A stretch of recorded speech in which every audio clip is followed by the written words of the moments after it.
And nap.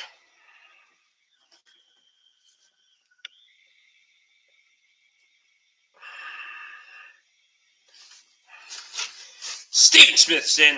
What's going on, man? How much rain did you get down there? 'Cause I'm way fucking more than what they were calling for. Chad's in, Iron Man's in. Rex is here.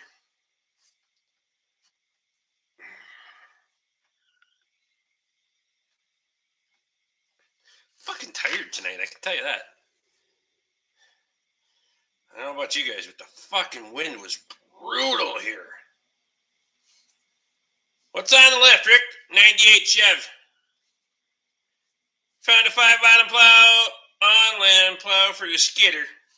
Is that what you were asking me about going to Kansas for, or what? Cody's in. Cody, what's going on, man? 5-bottom, what, $300?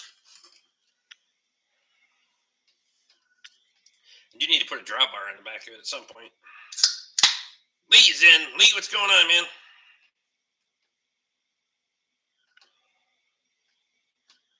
I know we got well over an inch of rain.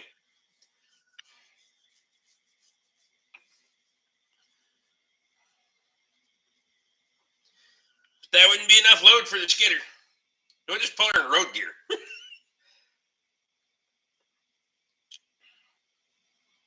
It's in Minneapolis, Kansas. I didn't know there was a Minneapolis, Kansas. Huh. When does the auction end? Windy as fuck here and cold now. Yeah, it's supposed to be down to 0 tonight here. Adam's in. Shit, it's Wednesday already. I know it, right? Then you'd be the fastest with a 5-bottom.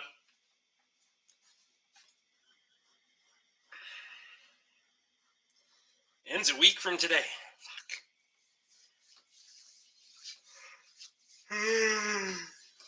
I know people traveling through there in that time frame, but nobody. I don't have a trailer, so 5-bottom. Fuck, that's a long ways to haul. Son of a bitch. Lee's dropping a member's badge. All started tonight. Appreciate you. It's fucking rained yesterday. Driveway's a mess now. Scotty made a pass on the main part of the driveway with the blade, and then I took the bucket and smoothed out shit so it could freeze up again. The wind is backed off here finally.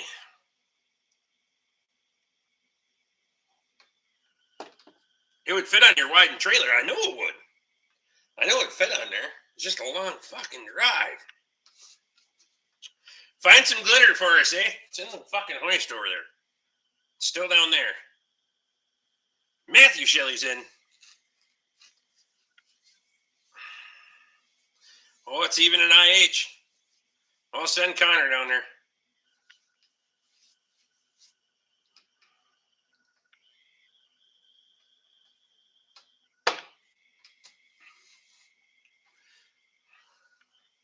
Bill says they got 0.68. Fuck, I know there's... We're at Scotty and Sherry's last night. The fucking wheelbarrow sitting outside his boiler was fucking 1.5 inches deep. At least.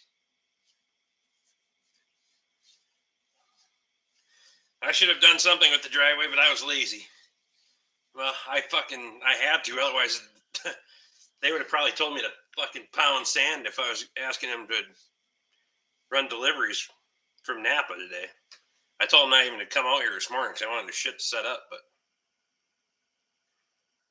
it's a shitload of rain for being winter still. Yeah, it cut fucking... Well, I'm uploading the members video right now because I fucking forgot after I shot it this morning, so... Yeah, it cut fucking grooves in the driveway and every fucking thing else. It's a shit show. F this old arm said he was taking a break. All right.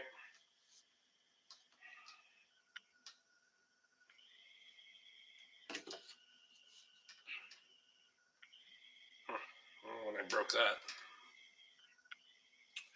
Vincent says still 70 outside. You guys need to come down south. Matthew says, Kyle, congratulations on the new family member. That's right.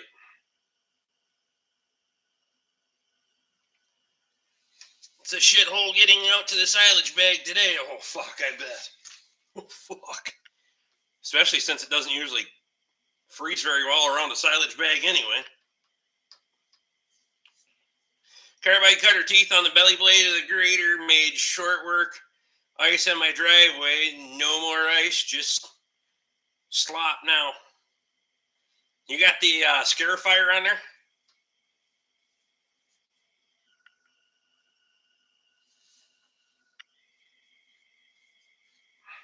Rick said I could have done without it. Yeah, no shit. It wasn't very warm when I was in Tucson 3 weeks ago.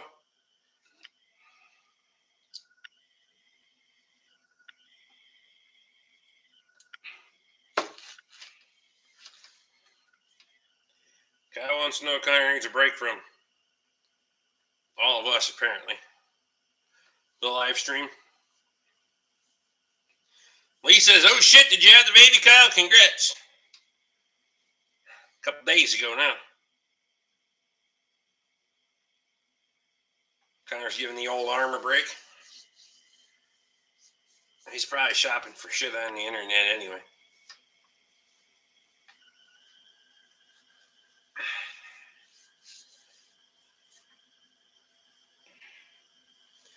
Watching the radar yesterday, I bet you guys in the South got more rain than we did. Oh, I know we got more than 6/10. They were calling for 8/10. I guarantee you we got over an inch.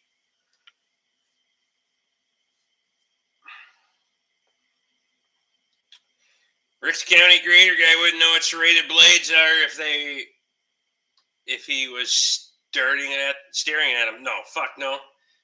Because they just left it. They didn't even do fuck all with it. It's just fucking 6-inch deep ruts and a frozen mound in the middle.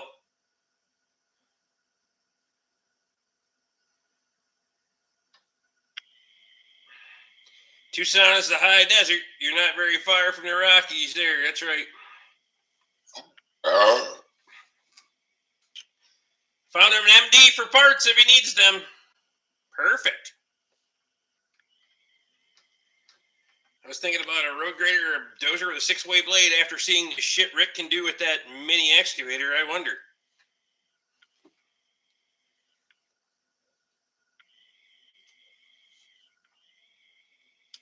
Matt says, anybody from northern Wisconsin looking to make a trip with the sled and wanting to know if there's be any snow left in a week?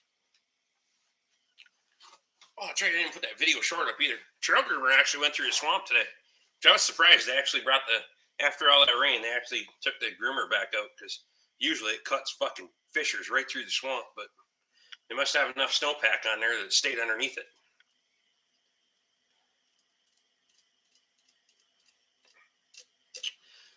I wish you'd keep the cold air in Canada. A brutal north wind blew on me all day today. It was fucking nasty today. Went on bedded cows real good. First, I put hay up to the feed front, and then the fuckers wanted to eat their bedding straw for some goddamn reason today. Whatever. Chad says I'm in the Upper Peninsula, and our trails have all disintegrated bad. Really? Even with the rain we got, they're not terrible around here, but they have a lot of fucking pack on them, so. With these cold temps that we're supposed to get tonight, they'll be like a highway. And it's supposed to warm up, and then it's supposed to get cold again, so. Around here, they'll be fine.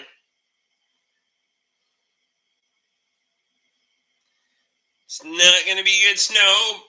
It's been warm in Minnesota and Wisconsin last week. They keep them groomed.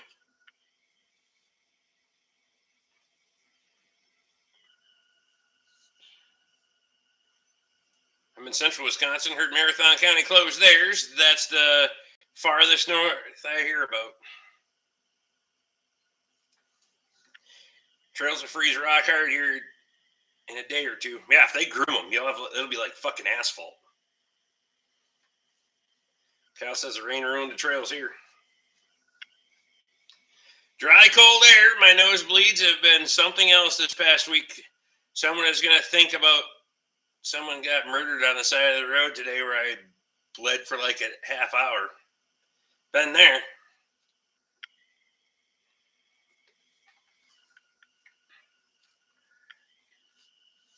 I know exactly how that shit goes. So I try to spray my floors down in the shop on a regular to try to keep the humidity up in here because I don't have humidity in here unless I'm pulling in really snowy covered vehicles to drip off. So Brent says there's still lots of snow on the north shore of the big pond. There you go. Brent, how's the weather up there? Probably cold as fuck already. Well, it depends. Sometimes you're close enough to the lake. Alex is north of Green Bay. Matthew would love rain. It's fucking cold here. We're supposed to be 0 tonight, I think. And that's supposed to be back in the mid-30s by the weekend, and then back below 0 but for fucking lows next week. Get a pot and boil water when you're in the shop. Yeah, but spray it on the floor. Just take the garden hose, spray the floor down, let it evaporate off. It's the same thing. Mother Nature borked our snow. It was fucking 64 today in the middle of February. What the fuck? Jesus, 64. Damn. Holding steady at 14. We're at 12. The old thermometer over there says 12. Rain almost all day here yesterday. Now everything's a hockey rink. You'd be surprised how dumb people drive on ice.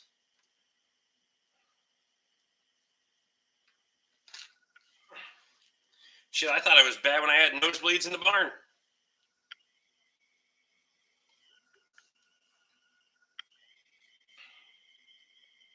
Put an iron pot of water in a random corner of the shop. That should help humidify the air a little bit. We got the rain, knocked the snow back just a bit. Below 0 next couple of nights. Yep. 64 out there, Andy. Fuck. May as well just get the planner ready. Fuck it, let's go. Throw them in early and roll the dice, right?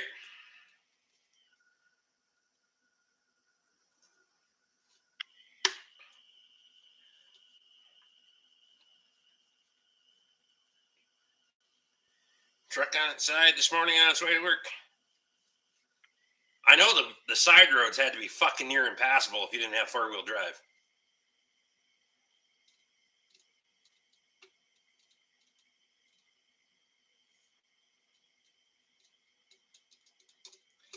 $58 here today. Shit.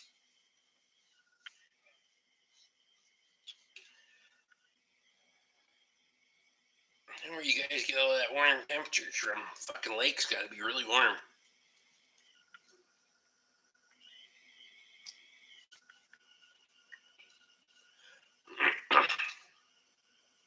I need to build a geodome.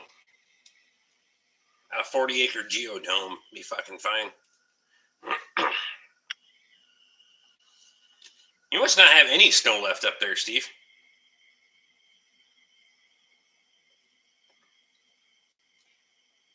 Got the F-150 fixed. Thermostat was sticking. I'll be back. I have to go shoot some more coyotes. Bastards are up in our yard. Get them. The fucking AR out and get them. Township road I'm on is better than my driveway. It was mostly gravel when I got home last night. Not ours. Ours had a lot of fucking snowpack on it. And the intersection down at the road, fuck, I bet there's a foot of slush on that bastard. All the Great Lakes were warm above average a month ago. Lucky I didn't have any new calves this morning. I'm sure that'll have several tomorrow as cold as it is. Yeah, isn't that fucking fun how that works?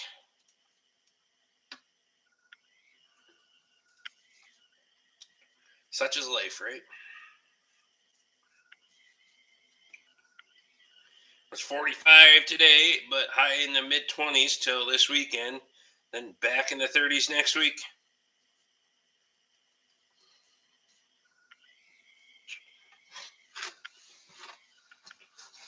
Y'all got way nicer weather. Everybody fucking got nicer weather than I do. I swear to God. Shit.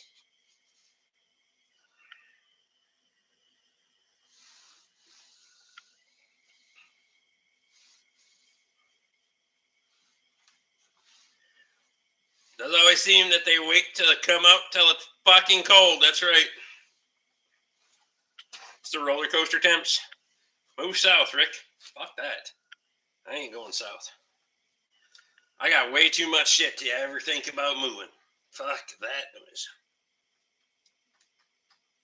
So I got rid of the Skidoo. I hear you. I'm here. My Duramax turned 500,000 miles on my way from work today. Get her done. Shit.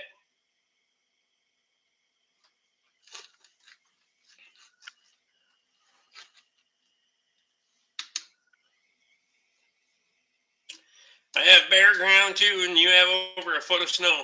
Oh, there's some spots that probably don't have a foot of snow on them anymore after the rain, but on average, there's well over a foot. Moving is a pain in the ass. Yeah, not a chance. Fuck that noise.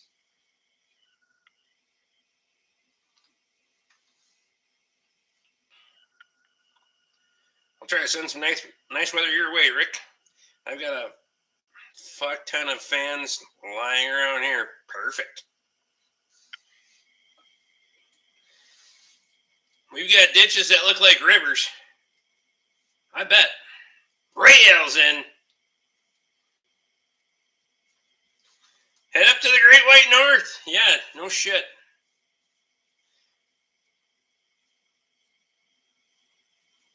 Gotta sell a sled in Canada due to lack of snow.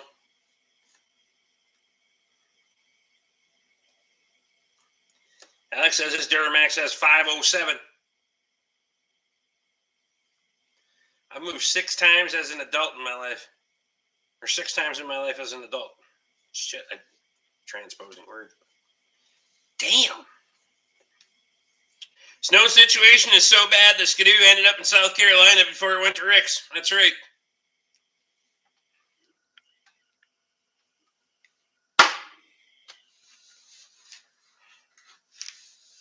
As much as I would like a nicer weather moving south, I feel the cold keeps out more of the idiots, although we still have our fair share. The idiots and the creepy fucking bugs and snakes and shit. I don't eat all that crap on a regular basis.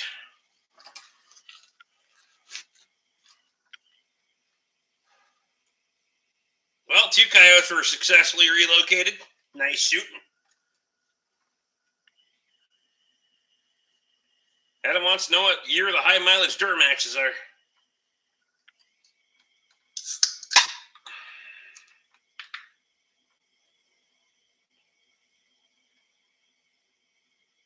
Yeah, I did see that. I was going to comment back to you. I seen the picture. The bush cans all the way up the fucking, fill the whole side. I've seen a car like that with Marlboro packs one time. To the point now, we might as well not get snow. Alex is in 03. Something with the duals turns around in the yard next to my driveway. I see they got stuck this time. Serves them right. There you go. My 6.0 has 353,000 kilometers. That's 218,000 miles, Kyle. Perfect. Vincent says you have a good point about the idiots. Maybe we could set up an exchange program. Well,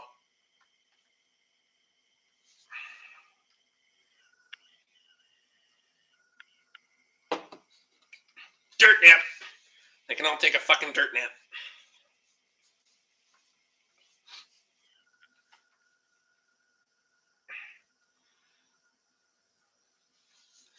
They were relocated with extreme prejudice. Kyle says he's got 283,000 on his 07.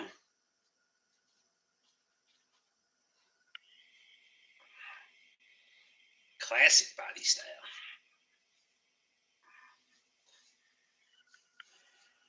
Not because they always had to gap the fuckers.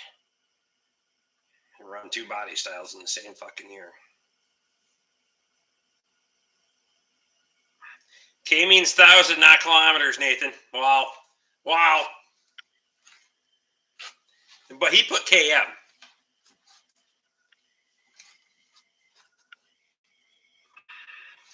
I'd give 1,000 idiots for any person on this live stream right now. Nathan says, yes, I know, you dickhead.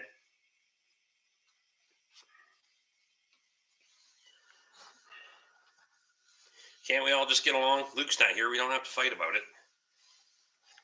Fuck is Luke anyway?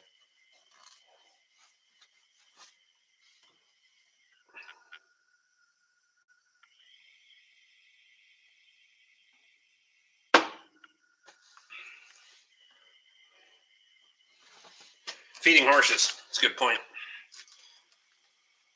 I hate the split year shit. Anytime I get parts, I order them for an 06, so I don't get the 07 and a half shit. Or, yeah, because the 07, it's, well, 98, same fucking way.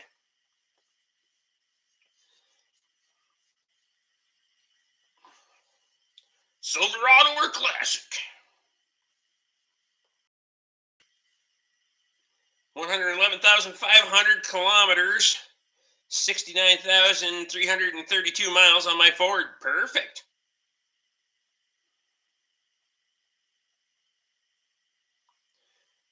Lee says Luke was at Connor's premiere tonight. I know it.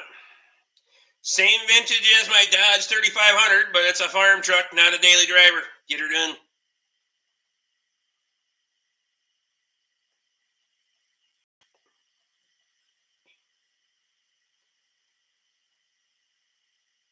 I have more trouble with crows fucking out my little calves than with coyotes. Crows are fucking vicious. 2016 F-150. That's got the 5-liter in it, if I do remember, so it's a good one.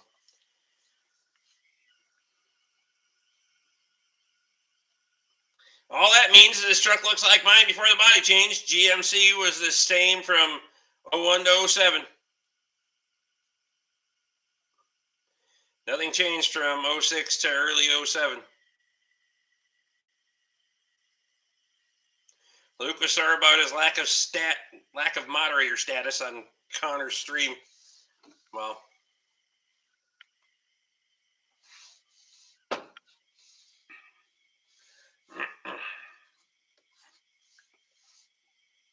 split years are a pain. My 03 could have had a 7.3 or a 6.0.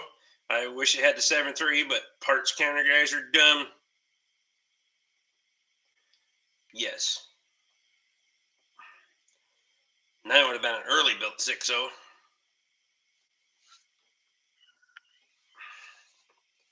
Fuck.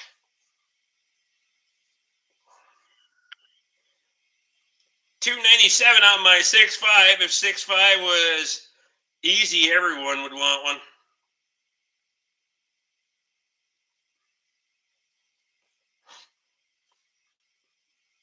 Damn.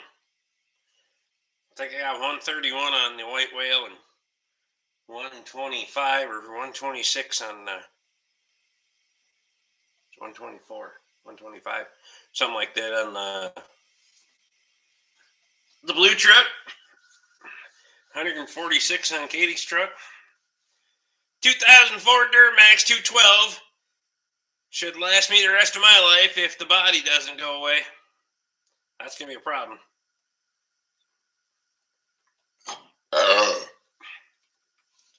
Go and ask for windshield wipers, and they want to know what engine and drivetrain. Same wiper, dipshit. Absolutely. Because I got to go through their whole fucking checklist before they can even... It's like, who cares? Just fucking make it up. But they don't know that. Just dropping by to give Ricky the finger. Dave, I appreciate you, buddy. You working on a lathe tonight?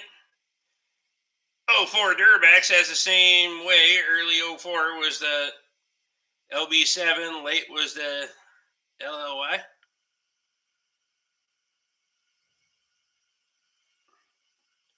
I did wheel bearings. I ordered them for 07 Classic.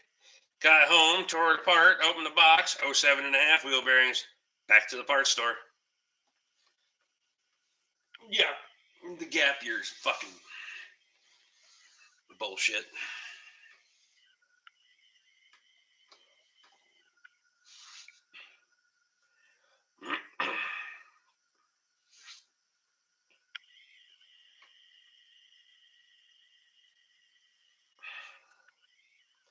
Ever since then, it's an 06. 100%. You may as well. Just give us access to the computer and let us look up our own parts. That's why I have Napa ProLink. I can look them up, order them, know what my cost is, know what walk-in is.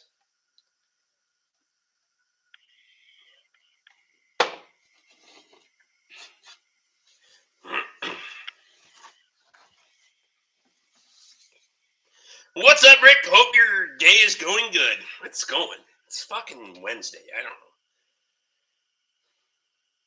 know. Napa ProLink is a great thing to have. It is. Got to be a shop to get that? Yes. Or if your local Napa will set you up with it. The problem, I know a lot of the places around here, they don't, because you have access to their inventory.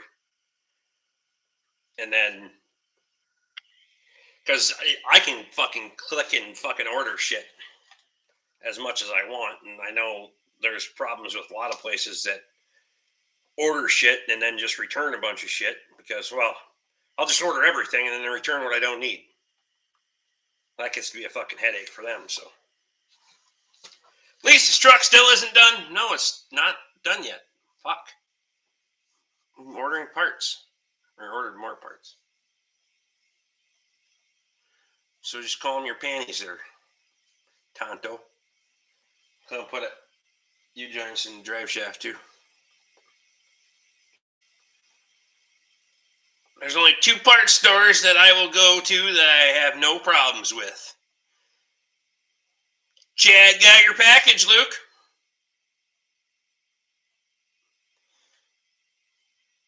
I was surprised. I actually found a younger kid, younger than me, who will open a physical paper book to look up parts. I go to him from now on. He knows his shit. Hey, if they fucking learn, you know.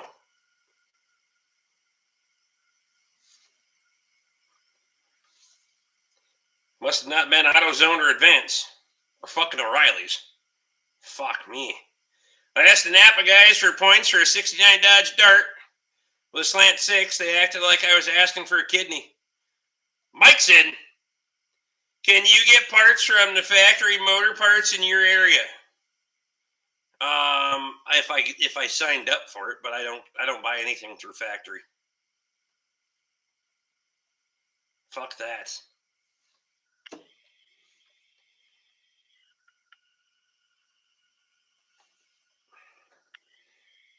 Luke says, Kyle, someone younger than you is definitely a kid. Surprised he can read.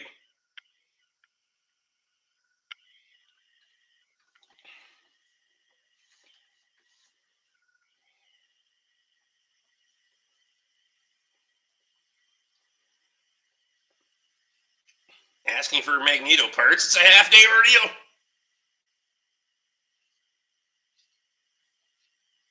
Last time I stepped foot in O'Reilly's, I wanted a 3/4 inch frost plug. They said they couldn't believe that 225 slant 6 was made into the 90s. The fact that he couldn't find what I needed in the computer and then proceeded to start digging out books earned my respect. Fuck yeah. I always liked the big stack of well-used fucking books at Napa. Needed the application. I said Farm OH, and they said we don't do tractor stuff. The fucking thing was on the shelf behind them. I could see it. Erickson, beers are here. Perfect. Oh. I'd rather go to Auto Value than fucking O'Reilly's. If I have to go to a fucking another source. But 9 times out of 10, well, 98% of the time I'm buying it from fucking Napa. Unless they, for some reason, can't get it. There's some foreign stuff that they just can't get. I've got a birthday in 7 days, buddy. Have a beer for me. Well, fucking come on back then. We'll be here next Wednesday. Oh, it's Victor's birthday today, too. there isn't a part number, they don't know what it is or where it's located in the store. Yeah, they fucking... One thing I appreciate about Napa is we can fucking... All right, I'm going to be like, we got to come up with some shit. We're not going to look up shit by application.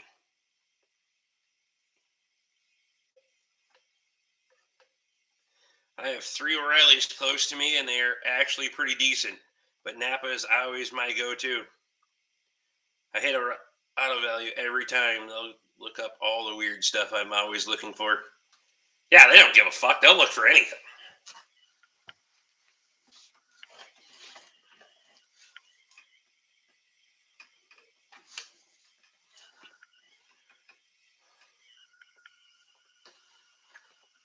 Auto Value decided to start closing early, so I quit going there since the door was locked 3 different times. Well, it's like the fucking Ford Garage. For how busy they are, they're fucking closed most Fridays and half Thursdays, and when the fuck ever else they want to be. Where's Auto Value, Duluth? Moose Lake. Auto Value's in Moose Lake. They'll actually deliver down here, but I don't... I'll just do my business with Napa if I can. Because I know Deep Rock does a lot of stuff with Christians in. I don't know what your language you're speaking there. Uruguay? Holy shit. Can't make money when the door's locked. Nope. It's absolutely true. Why don't you get Dave's box down and open it? I don't have to get it down. It's right there on the counter. It's the same spot it's been since I went and got it out of the mailbox. Do you guys have an Auto Parts Plus? Not around here. Only thing we got around here is Auto Value, O'Reilly's, and Napa. If you go up to Duluth, then you got Advanced Auto Parts and some other.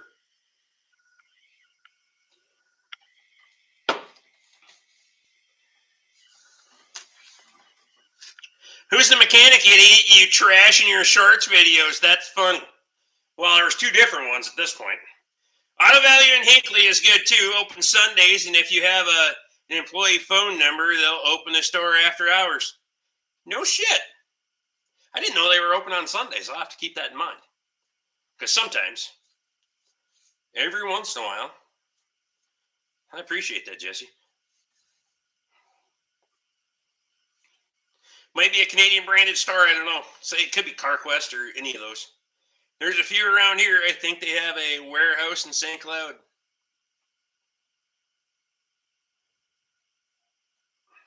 Went to another parts store and asked my cousin for points. He just went to the back and got them.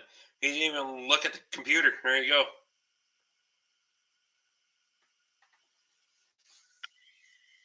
Grubby Farmer, it's probably me. Tell everyone you know because I don't want to have to work on anybody's broken stuff. There you go. Get her done. I don't know if Dave's still here. Hold on. It's still here. Amanda says you have a lot of tools. Holy cow. Gotta have a lot of tools. I will buy some more in the morning too. I don't have to, but I'm gonna.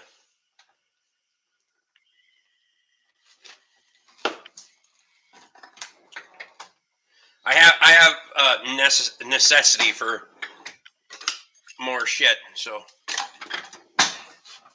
where the fuck is my razor blade? Oh, it's up there. Ah, hold on.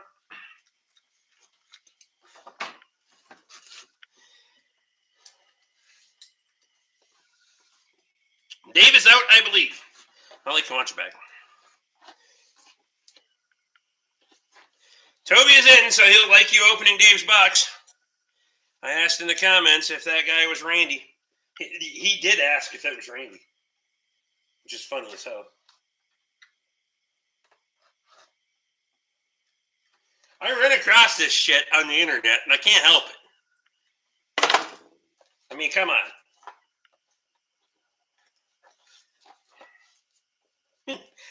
You cut the fucking radiator hose. Shouldn't call it radiator hose. It's coolant hose. It doesn't go to the radiator. But Jesus Christ. We all need more tools.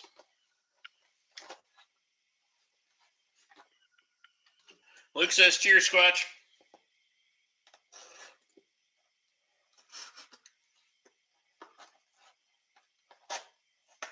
All right, we're just hacking this fucking thing up. Whoa! Look at this shit. What brand heat induction gun do you have, Rick? It's, hold on, I'll get it done after I'm done with this. You can't leave, I cut your hoses. Yeah, no shit. But the PCB is bad. I just took it upon myself to rip this fucking thing apart. I mean, every part of that was... Alex messaged him and let him know. So there you are.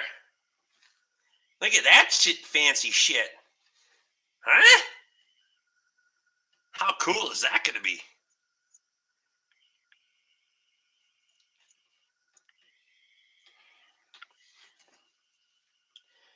Drunk me orders new tools all the time. Sober me really appreciates it when tools appear on my porch. There you go. Weirdest PCB I've ever seen. Ever saw. That was a positive coolant vent. Yeah, there you go. PCBs leak a lot of coolant. Yeah, no shit. You need to tell people what they are. These are the wheel studs. I thought you did that. These are for Kyle's plow, Minneapolis Moline plow. They're the wheel studs so that bitch will get traction and pick up the plow. That's a pretty fucking neat machining, too. I don't like it.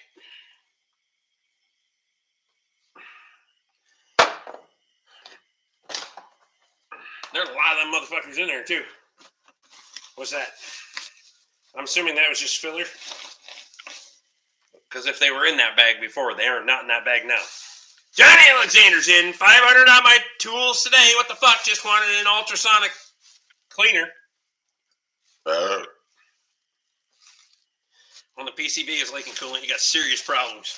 I know it. There's just so many fucking things. And then you're going to tell somebody else that they need to be fired for that.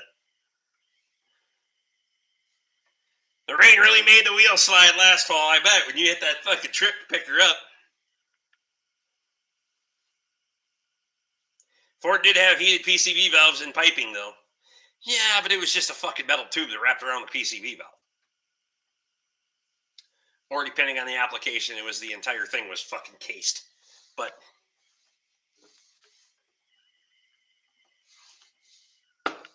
either way, that was not a PCV valve. Cheers, beers, and Jack Daniels, fuckers. All right, I'll get the induction tool down. I gotta find my stool, though. It's over here. Hold on. Stand by.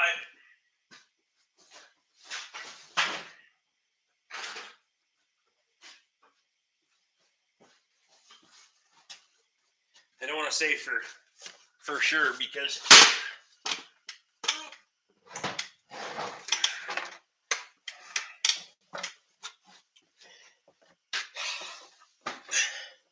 Mini Ductor by Venom.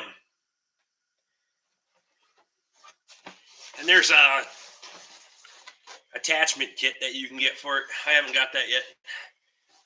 I have a sickness. Gotta go to tool shop. Can't leave without something. Without spending. First part of sobriety is admitting you have a problem.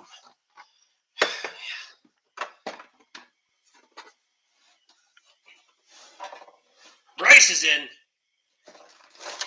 Comes with 3 attachments. Sorry. You got that one. That one. Which goes the other direction. And then the flexible one, which I actually find really fucking handy. So. And I like that way fucking more than a torch. I can tell you right now. So. They make a... Fuel payments suck. They make a whole kit of different angle attachments, different lengths. It actually works good. It works really good. I really like it. Cody says he's done making tool payments. Never again. The only one I got is my scan tool because that keeps my warranty and all that shit going. Right on, Rick. Need to order more. Order one. Never too many tools. I know a lot of guys have tried the cheap ones. They don't have very good luck with them. I love this fucking thing. Nylock nuts. 100%. I don't have payments on my torch. I don't have payments on this either. I've seen videos, but I thought they were a gimmick. I thought I did a video on this. Maybe not. I did when I was bending that pair of pliers, but I mean, I heated up a pair of pliers with it and fucking bent them. But yeah, next time I got it out, I'll do a video when I'm using it.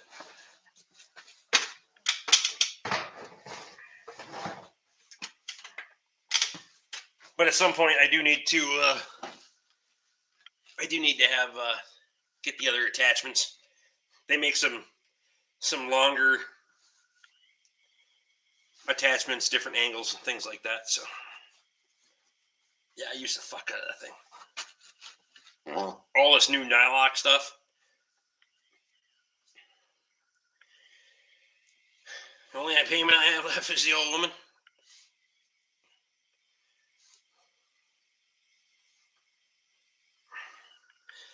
I don't have payments on my torch either. Plus, it can also cut up old graders when I need it to.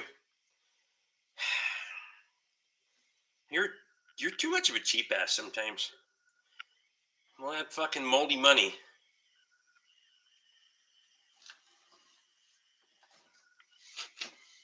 I have zero payments for tools. I can't remember the last time I actually bought something off the tool truck. I just go to Amazon, Hobo Freight if I need something. I'll fucking order it from Napa. Most of the time.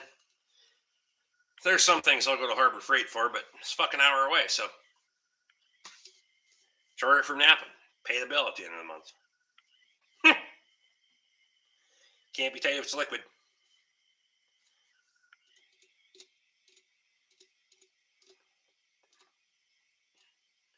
Sometimes the torch burns surrounding shit, though. And I will tell you, that fucking induction heater concentrates the heat a lot better than a fucking torch. Any time of the week. If you're cutting stuff, you're going to have to cut it. I completely agree with using a torch. For only heating, I'm 100% going with the fucking induction heater. Every time. You don't have to worry about the fucking flame deflecting and all that other fucking shit. You got fucking ABS wires and fucking brake hoses and CV boots and... Not that you can't stay away from that. It's just way less of a pain in the ass to have to do that.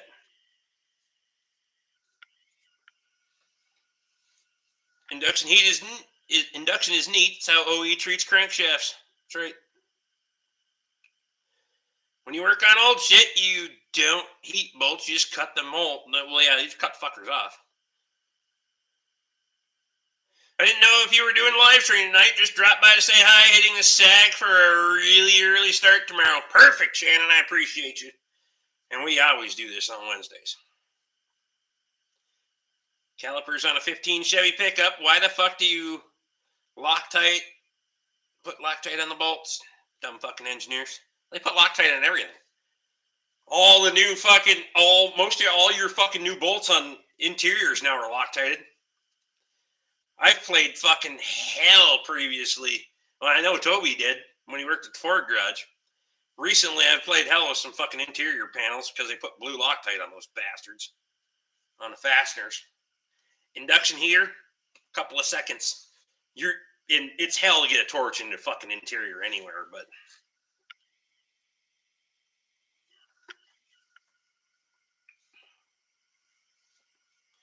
Can we have the lug nut debate? Which lug nut debate? There's several of them.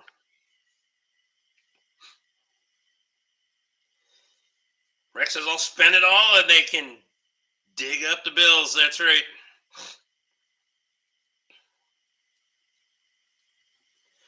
Ask Rick about Ford Loctiting the whole length of a 6mm bolts on Ford F-150 center consoles. They all break off. they're so you can't get to the fuckers to heat them up. You've got to break them off and then heat the fucker and then take it out. It's just dumb. Oh, they need to go on dry.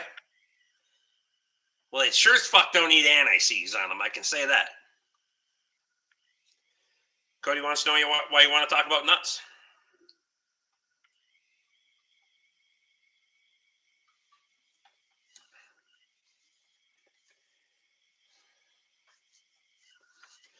If you got some rusty, gnarly, fucking dried out fucking studs, I don't mind the guy throwing a little fucking WD-40 or fucking PD Blaster or whatever the fuck on them, so they're not fucking gulling the threads. But otherwise,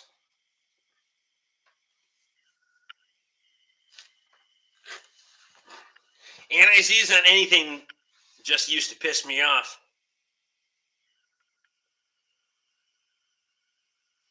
I've seen Loctite, oil, WD-40, anti-seize, etc. on them. Anyone seen those ads for the electric Jeep? Range on the battery is 21 miles. Who the fuck does 21 miles off-road?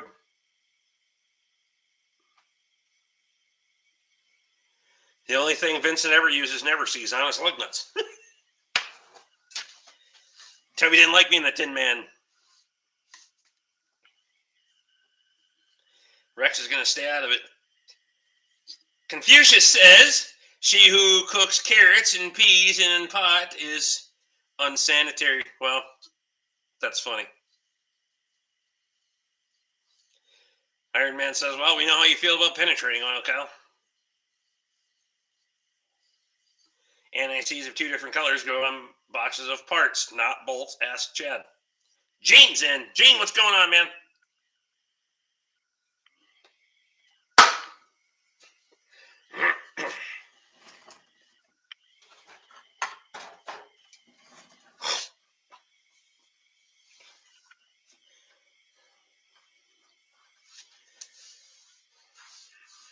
I see no point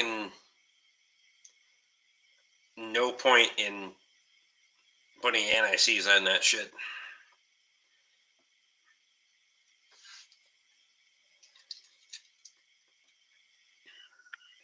Zach says, you want to hear something funny? My problem with penetrating oil it does nothing until the part is already moving. Then it's just another lubricant. I always like everybody that's like, oh, we'll just fucking, we'll put it on there and leave it overnight, let her set.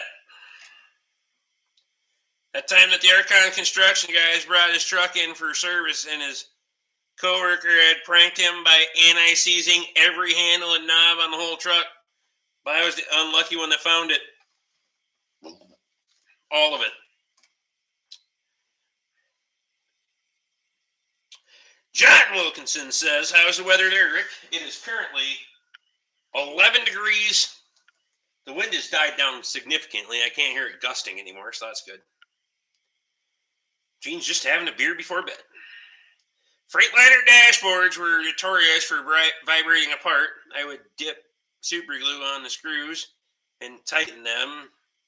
The shop loved me. I would think super glue would be fucking brittle enough that it wouldn't actually hold, though. Unless you're going into plastic. I use a little grease on a lot of the wagons on the farm. Never-Seez, yeah, right. Try working on my combine pulley in a spline shaft. It was stuck hard, damn. Yeah. Spent a half hour cleaning all the shit off every place I found it and made sure to note the extra time required for cleaning up the work order. Man, I was pissed. I remember fucking... Toby prefers a torch because he can't be trusted with a carbide burr. That's funny.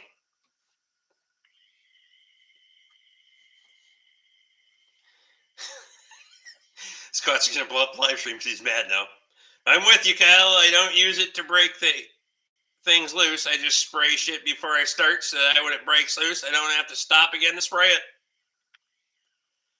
You just take the grease gun and pump one of the guy's gloves full. My nasty youth.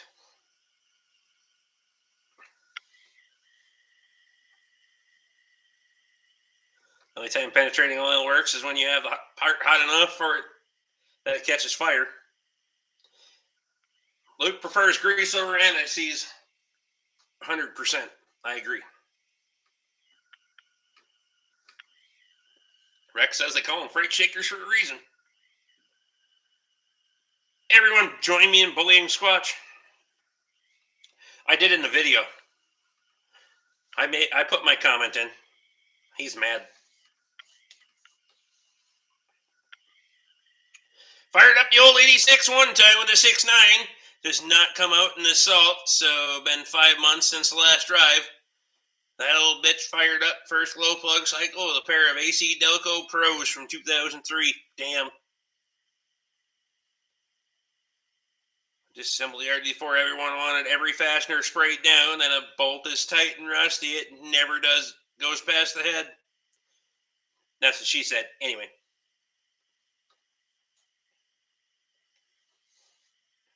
Ed Goslin's in. Lisa's in. Lisa, what's going on, man? Lady? Man, Jesus Christ. Drew Somerville.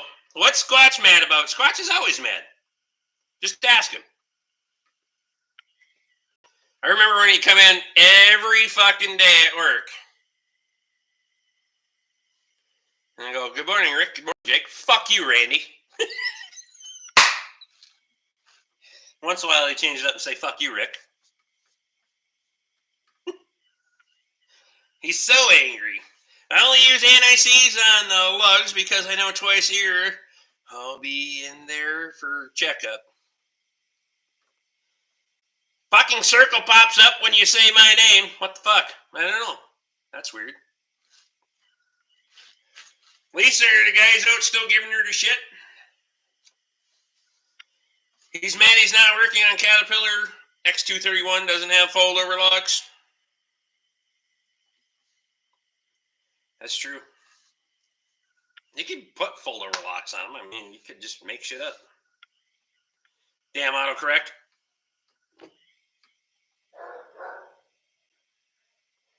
Dogs got to fight about shit. Roll pins aren't as satisfying as fold-over locks.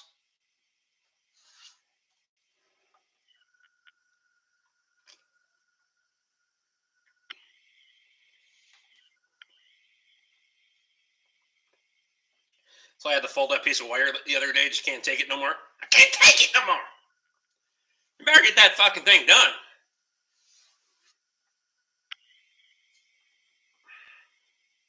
I was going to say he's mad because he works on Caterpillars. I know I was. Well, get the fucking thing done. Get it out of there. You could probably time it just right so you could fucking have that thing running and fucking ready for paint by the time spring rolls around, or no?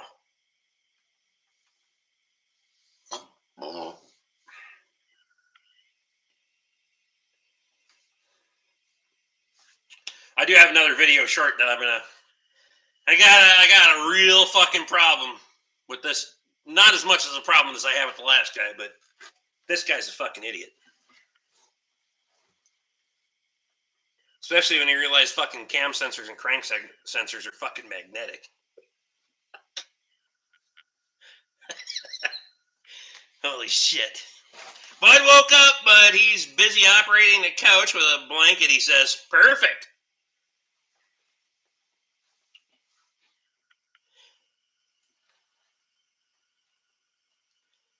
I'm trying to make Rick happy and just get her the fucking thing done. There you go. Rick doesn't like X231 because Toby is going to paint it. I don't mind X231 at all. Is it true that Squatch will only solder wires outside of his electrical soldering area? Well, I think he'll solder wires inside, but he won't take a fucking torture welder to fucking fuck all inside a building.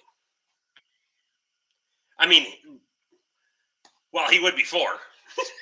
When he worked at the Ford garage, he'd fucking torch anything at fucking 3 minutes to 5 and leave. Fuck it. I finally figured out the age-old question of John Deere's versus International Harvester, men. What's that? Speaking of yellow things, want to restore a 1840? Rick never will. Wow. Toby, I'm enjoying the X231 series again, working in the metal shop, running machines. The work you're doing is great. There you go.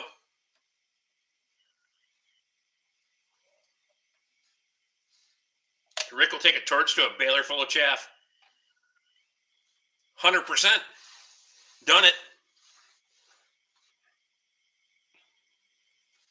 X231 needs to make an appearance at Plow Day.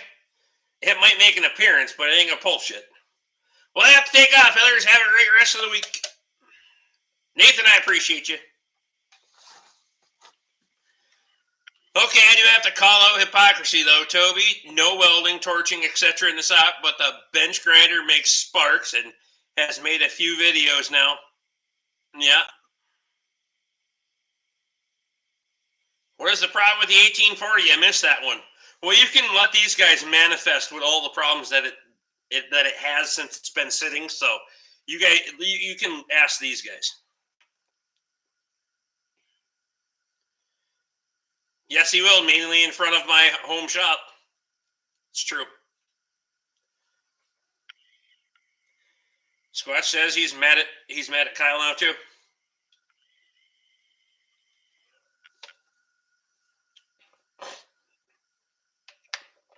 At least I can make a list now. What's my number? I need my number. International Harvester is also known as a 13-letter shit spreader. It's true.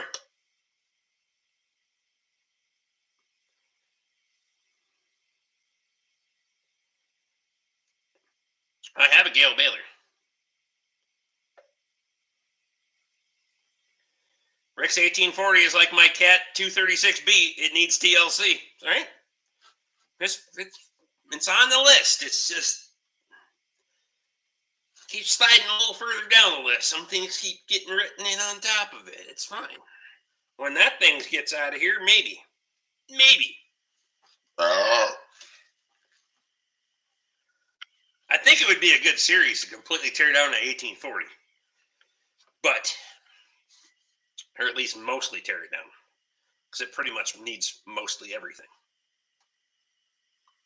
Except Rick's 1840 has an engine in it. That's right.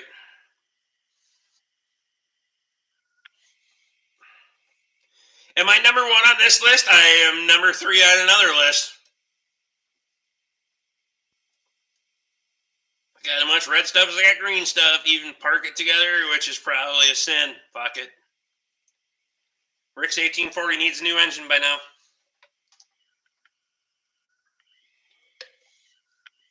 Needs all the things.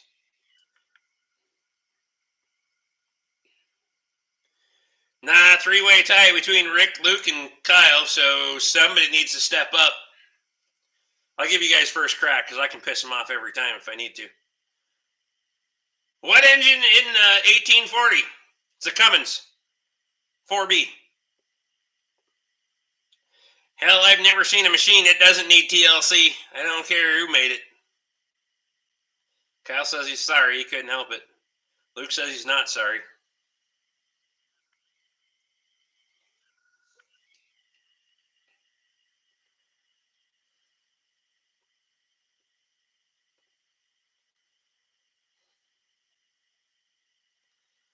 I think anyone is already going to hell in multiple. Everyone is already going to hell in multiple different religions. Parking a John Deere and IH stuff next to each other isn't on top of my list. That's true. I got a lot of things I'm going to hell for, but it ain't gonna be that. The IH should be simpler than a Super Pug. My 1845B is a rolling wreck. Hunting Governor bad. Thought so. My 1845B has the D133 case engine. Been good. Fuck yeah. I'd like to just tear it down and just do fucking all of it. Just make it nice and tight and right. It worked in a salvage yard for a lot of its life, so it's had a couple of vehicles dropped on it. Luke wants to know if you have a mess of rain and slush and crap at your place or no, Squatch. Not anymore. You just got a mess of fucking frozen shit.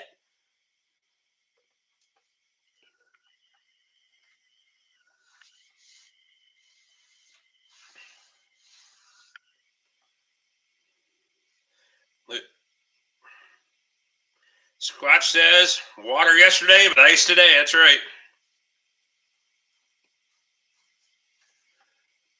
Rick, that thing isn't ever going to be tight and right. Zachary says, Ricky, your Starlink is sharp. Well done.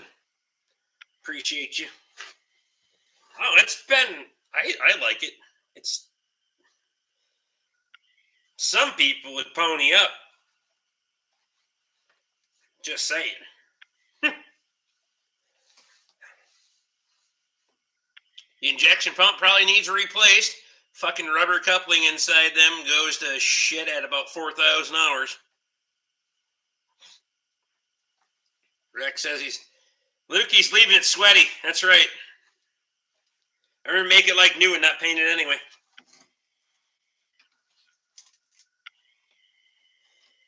Kind of like mine, but it was in a fertilizer plant. Yours trumps mine then.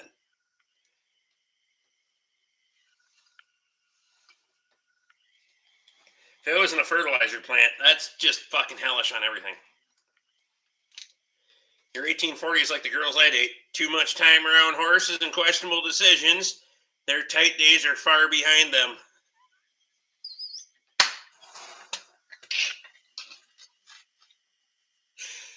Okay.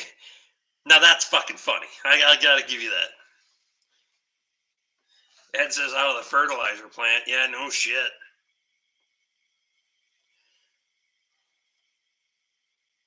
Adam says it's a gas with over 4,000 hours on it. Fuck me.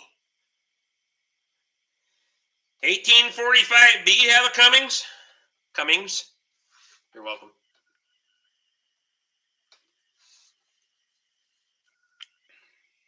That's funny. That one made me laugh. You're officially off the list now. See? I got to fight it out with Kyle.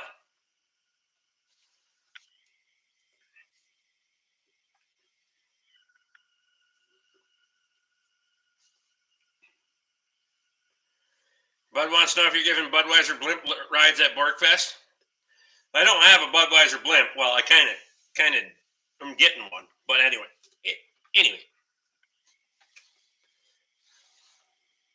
Well, fuck. That wasn't the goal at all. I want to be on the list.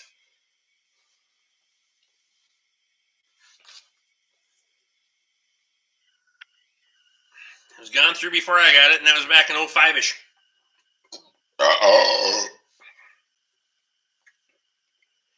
I can guarantee you, I worked with Toby for 18 years. I will never be out of the top two.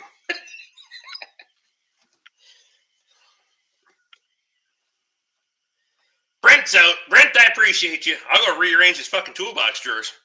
His mom will give me a key and make me cookies. I'm not sure making homemade balloons is a good idea right now. Might get shot down. That's true. Don't think I didn't learn anything from Rick in 18 years, LOL. Do you know the Muffin Man? The Muffin Man.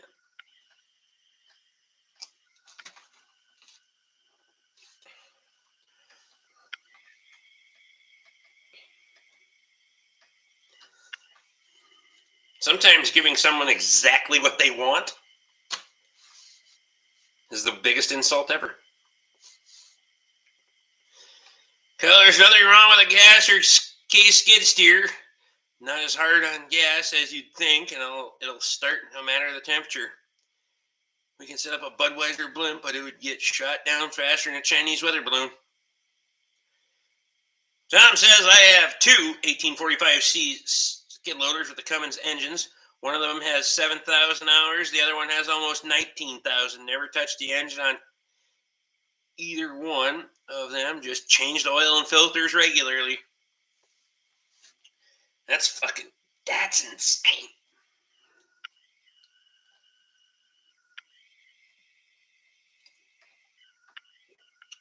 It would take at least 800,000 to get rid of us, though.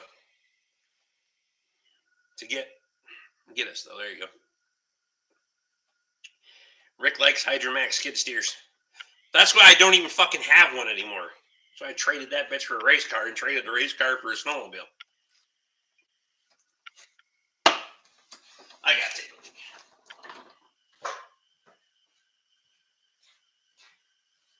Squash, I was thinking we should tell, because it came up in conversation, we should tell the air compressor story.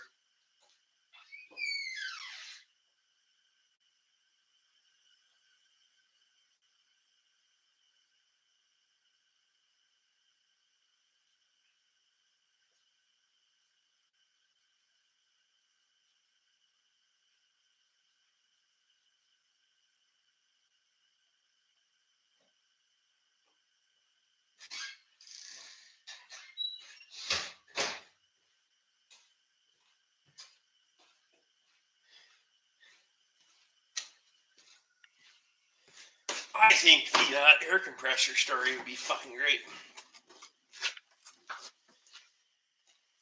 You put more time driving the Hydromech than the Skidoo. I actually put a few hours on that bitch after we repowered it, but...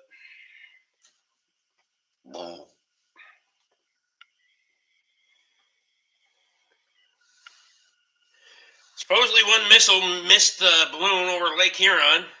Everybody's all uptight about it. Okay, really? Do we really believe it's a fucking spy balloon? Anybody that thinks that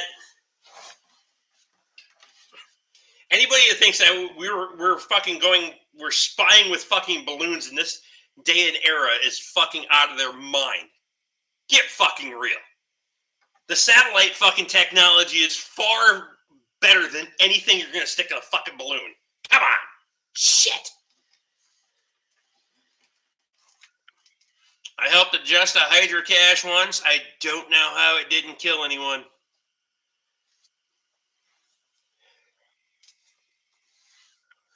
A friend of mine has a 1921 dragline parked in his yard. It's going up for auction soon. He says it's been repowered with a big Detroit. I need to go see it. Yeah, you do. All right, so we had the most that Ford garage has the most fucked up air compressor system ever. It is in the loft above the fucking break room. So it's upstairs. Obviously, it's a horizontal mount tank. And they had a fucking drain line that come down and through the fucking closet wall, and it was supposed to drain into a 5-gallon bucket. Well, pretty soon, you get a fucking, all of a sudden, they must have got a sediment piece or whatever, rust flake off the tank, and fucker quit working. So they just quit draining the son of a bitch. Just fuck it. Well, pretty soon this fucking compressor's cycling every 5 minutes. It's just, there's no capacity left in the fucking tank. Running the fucking waste oil burner and tools, and it's just constantly running. So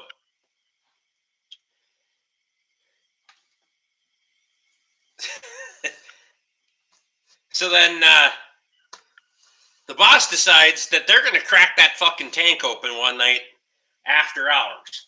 So, the whole idea would be to drain this motherfucker all the way down. But oh no, we leave and fucking it's the boss and the fucking dipshit Zach, and they're gonna drain this they're gonna fucking drain the tank on this thing. No plan. I mean, the thing's that far off the fucking floor. You can't even put it in the fucking pan. So they open all the valves and they're waiting and waiting and waiting. And the boss gets fucking impatient and decides, fuck it, I'm pulling the drain plug. We're still at, I don't know, we'll call it 20 PSI in that fucking tank.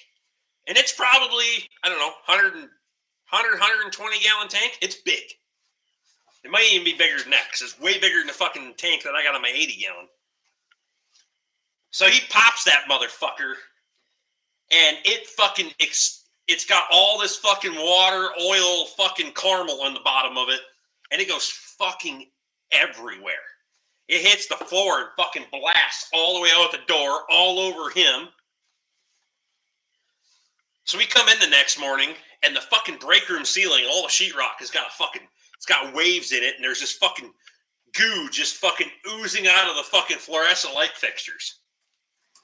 And we're like, Toby and I are like, what the fuck happened last night? Well, it's like, holy shit.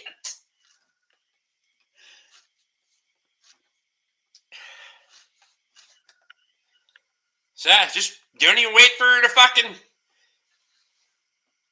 I was like, if you bled it down and ran a fucking wire up the fucking drain the other way, you could probably push that sediment tile away and get her to at least drain out first. No.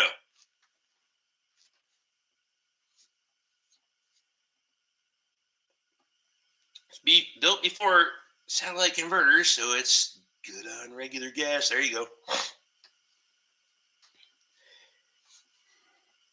Evan's back. I've seen some shit.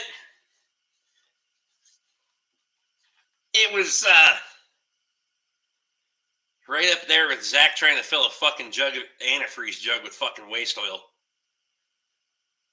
Holy fuck.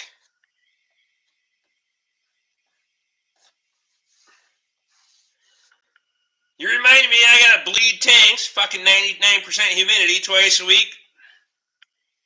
Am I losing battery? Oh, fuck's sake, I need a charger. Hold on.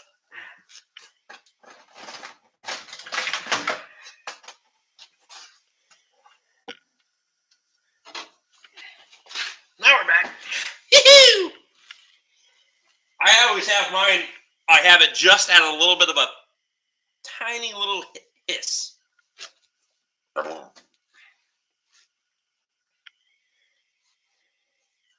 The automatic purge on Amazon is $30 with a timer and everything. Yeah, but that shit was priceless. That was absolutely fucking priceless. There was fucking goo hanging out of the fucking light fixtures and everything.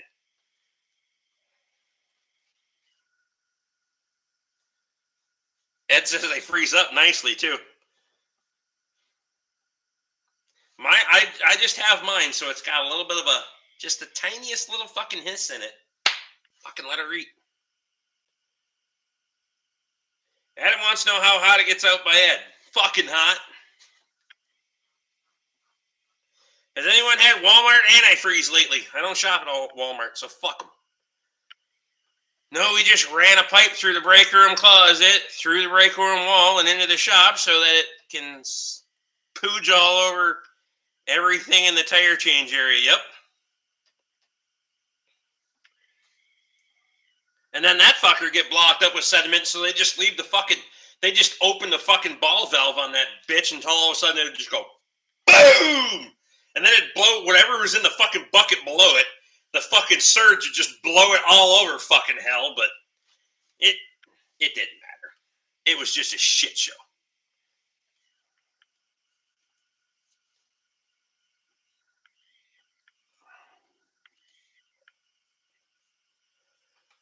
And I worked maintenance for 7 years, and I have a problem with any of them on 6 compressors, nor my ones at home.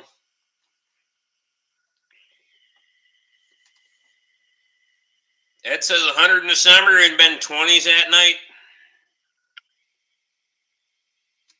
I got a pull cable drain for a truck for my compressor. There you go. I don't buy Sam's Club antifreeze. Shit shows. Only good thing from Walmart is Motorcraft oil. Best price in town. Squatch, is that what you use for tire lube? Ed says we had to get the heat gun out to bleed tanks. I just leave mine with just so that's just mine. Fuck it.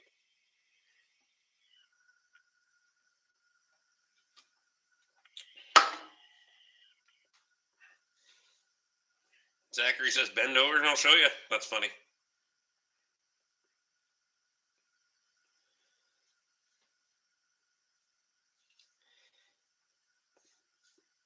The old standard routine at the dealer was to never do any preventive maintenance on anything unless it was broken and we were already fucking busy. Then it was a 3-alarm emergency. How many times did we break fucking hoist cables? Be like, hey, that bitch is going to fail. So then we ran it right to the fucking failure and then had a fucking emergency.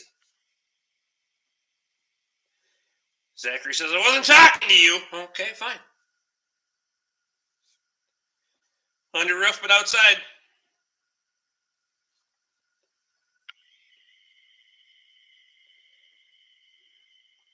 Luke wants to know if the engine's out of the GMC yet. Fuck's sake.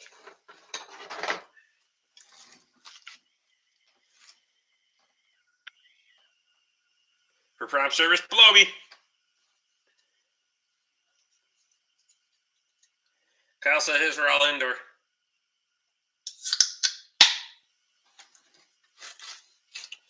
That time you were telling them the cables were fraying for 6 months before one finally broke? We dropped the truck and then fucking almost dropped. Jake fucking near dropped that Explorer. How many cars fell off hoists? Not off. But fucking near.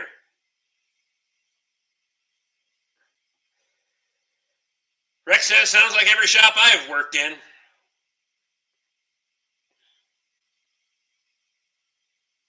Then the other time we were using the skid steer powertrain lift and floor jacks to lower that Explorer.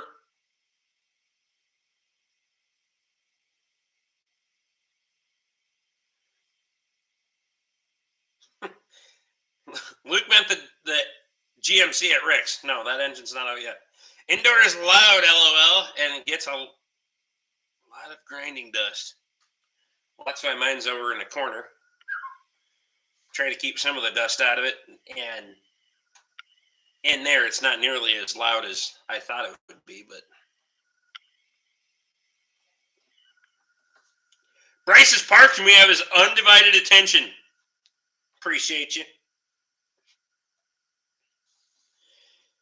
Oh my God, anyone ever run into anything? Wall, toolbox, anything incidents on test? I hit 2 fucking deer. I ain't gonna lie. I hit 2 fucking deer on test drives. And one I KO'd a fucking Ford Expedition with fucking pearl white paint job. And I fucking teed off on that motherfucker. 60 miles an hour.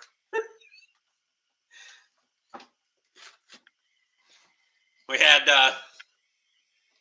another one. It was a fucking Ford Ranger. It wasn't a big loss there, but opening weekend of deer season, I fucking teed off on a fucking deer with the fucking pearl white fucking Expedition. That was a good fucking deal. I got the deer though. Best part is it was still alive. It just broke all 4 of its legs. I put her down. Fucking, we had dinner with that one. So fucking Phil Let's Go. I hope to God he's watching tonight, because sometimes he closet watches. Because he'll text me. Somehow, there's a fucking telephone pole on the corner lot of the dealership. And you go around the pole down the back alley. I think it was a 98. It was a 98 plus, 98 to 2000 pickup. Ford F-150. Driver's side, he goes to go left around this fucking corner. And he hits it with the left front fender. And goes all the fucking way down the side of the truck. And I mean all of it. Left front fender, fucking mirror, the driver's door, the fucking extended cab door, the box side, and the fucking rear bumper. Fucking all of it. And this is a used vehicle. Because he's going to go, I think he was going to take cardboard for recycling or some shit. So he comes in and he goes, huh, what do you think I should do? And I was like, not me. Not me. Fuck.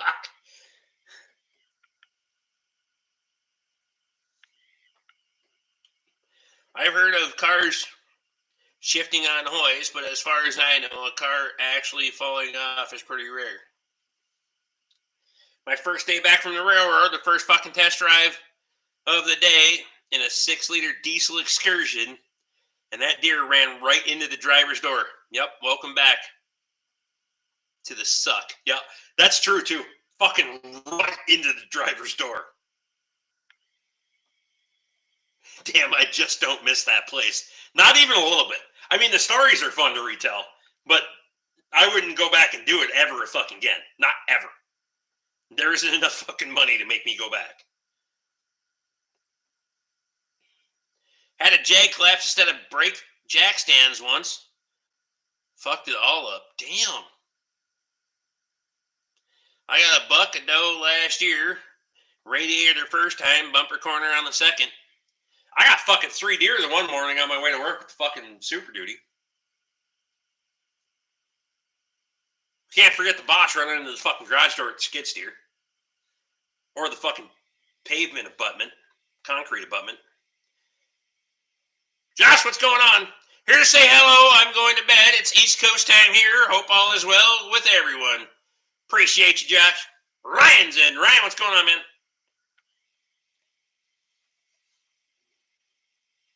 Zachary says, Squatch, that video of you pissed off at the idea, it makes me weak at the knees. That's funny.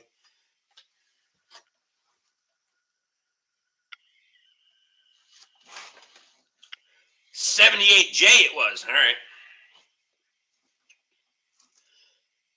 Worst part of that excursion was that it had the hellified steel front bumper, grill guard, winch mount, and all the deer would have just bounced off of it. It had it been in front of me, I know it. Same shit happened to me bringing my WD-45 diesel home. Deer left nose prints on the driver's window. Ruined the driver's door, rear door, box side, and the trailer took it out. Ryan says, found out my truck will need a radiator. Try the JB Weld. No go on that. I told you to go to salvage yard, get fucking radiator for it. Shit. Radiators aren't expensive either, by the way. They're cheap. You can buy a new one pretty damn cheap for that. Go on Amazon, you get one for $100. I'm not saying what quality and how long it's going to last, but you'll get one for $100.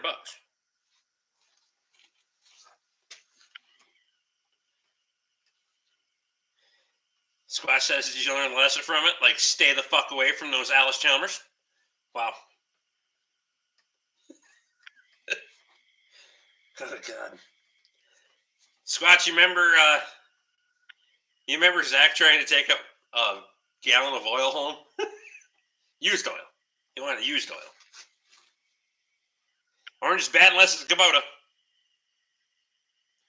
Trying to get my name on Kyle's list now.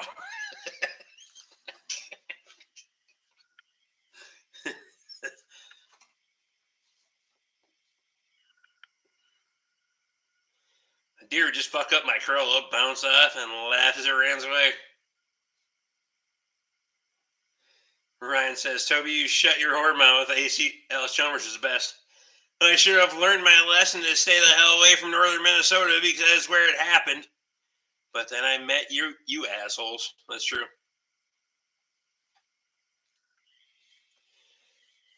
Trying to fill a gallon jug with a 2-inch bulk oil tank hose. Oh my God. So Zach decides he's going to burn brush. He's got a brush pile, bought a new place. He's cleaning it up. He's going to go burn some brush. So he wants a gallon of used. He gets a fucking antifreeze jug. So we have the fucking 160 PSI 2-inch fucking diaphragm pump that evacuates our waste oil tank. And so he goes and unscrews that fucker from the top of the tank. Now, granted, we're pumping out 30 gallons at a fucking time, and you just until it's fucking done. He goes and puts that fucking thing in the top of the fucking lid, and you got to basically hold your hand around it to couple it to the fucking opening of the jug. And he fucking, instead of just easing into that fucking valve, he just dumps that bitch wide open. So on the first dunk, the fucker's full, and the second pulse of that diaphragm, it fucking goes everywhere. So we come in for work in the morning, and there's a fucking outline. I mean, fucking perfect. Like you put the fucking stencil on the wall and then fucking painted it fucking 15 feet in the air with fucking waste oil. Of like a fucking human torso. When it goes, oh, you know, it's like him fucking standing there. It's fucking perfect. And he's over there fucking scrubbing shit off the floor because there's a fucking radius. And we walk in, he goes, We go, what the fuck happened? Nothing. Just a little spill. Nothing. It's like, okay, we're beyond fucking deniability at this point. You cannot deny what fucking happened. So I go walk over and look at the fucking in the laundry hamper, and it's just a ball of fucking oil.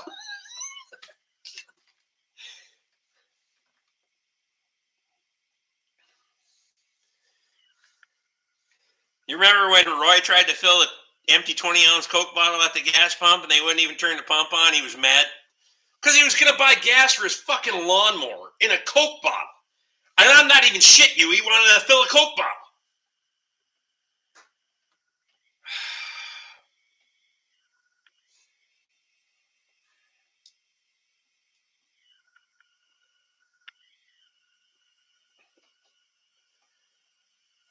But heated core advanced auto burned the fan out trying to force air through those small fins. Well, fuck. Rex got a hair rack from there. Perfect. Victor said, Victor, happy birthday, buddy.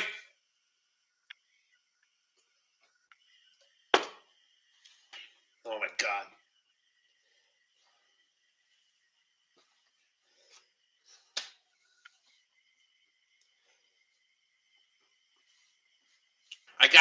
Squatch, you gotta remind me of the fucking... Because it was Zach filling fucking Randy's truck with fuel. Or was it his truck? I don't fucking remember. No, it was Zach filling his own fucking truck with fuel. And then he had to come back and borrow money from Randy or some shit. I don't remember. Have you seen the video of the lady filling plastic Walmart sacks with gas and then putting them in the trunk? Yeah, it was... That's been an old video. But I seen it.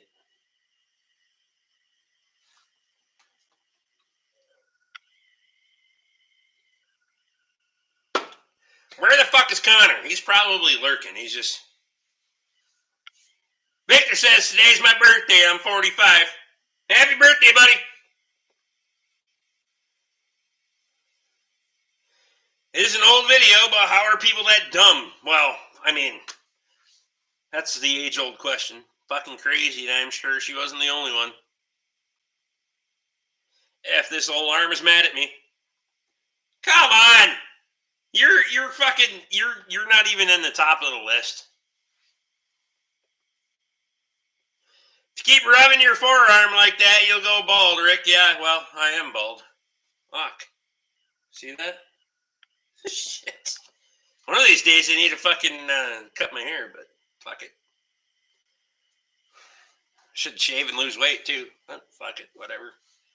Really funny, buddy. Try to put gas in a foam coffee cup to prime the carburetor.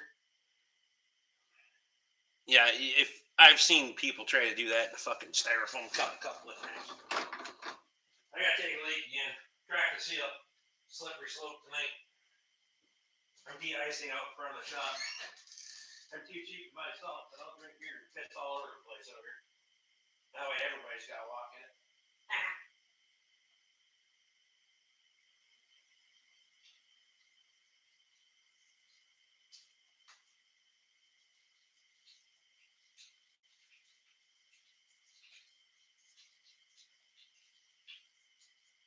It's actually working better than you think.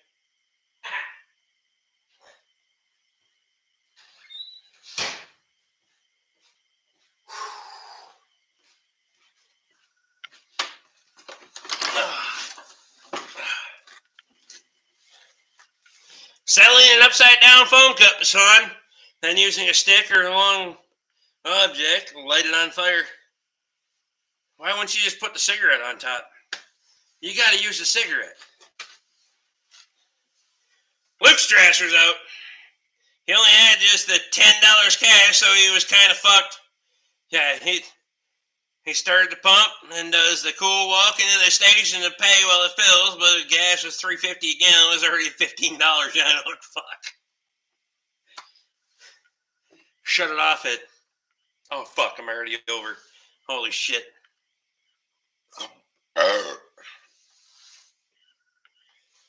Styrofoam and gasoline makes napalm. Fuck yeah.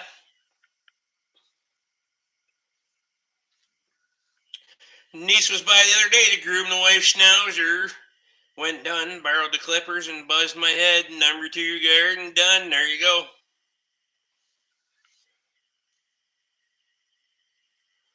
He had to come, well, because, I mean, small town, but he had to come back to the fucking shop and borrow money from, I believe he borrowed money from Randy to go back and pay the fucking $5.32 that he was already over.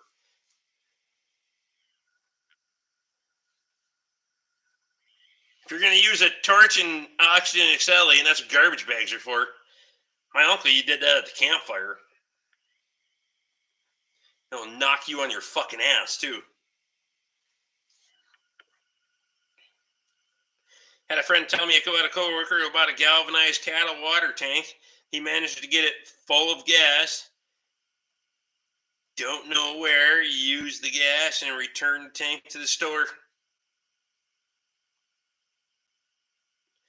How did Randy have money taken out of his allowance? Well, he had his allowance money. Plus, those were our gambling days. The break room gambling days were fucking interesting times. I'll tell you what. There was nothing more than I like taking their fucking money. And I took a lot of it.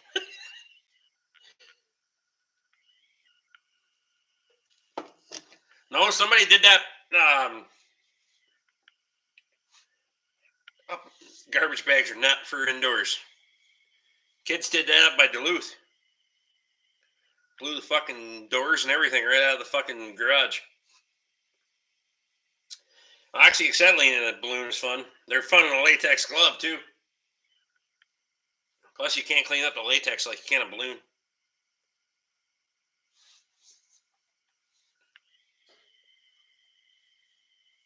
My little brother tried siphoning gas out of the lawnmower and swallowed the whole fucking tank.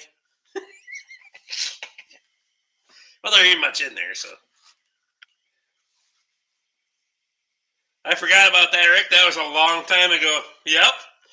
Well, I'm sure everybody up there fucking knew about it because it blew that fucking garage apart. I won't say where they got that from, but I know how they got that idea. Doors and windows would be the least of my concern. Get a big enough pressure wave and kill you. Remember when the crack in the table was made illegal because you were getting an unfair dice roll advantage from it? Every time somebody lost, they'd make another rule. Oh, fuck. There was rules after rules after rules. Let's keep the fucking dice on the table. We had to make a rule. There was a consensus that you had to fucking... But I'll tell you what, anytime you wanted to get money out of that fucking office, we just throw the dice in the coffee cup was way louder than the fucking dice cup. You throw them in the coffee cup. We did that about 3 minutes, because then we played for dollar bills.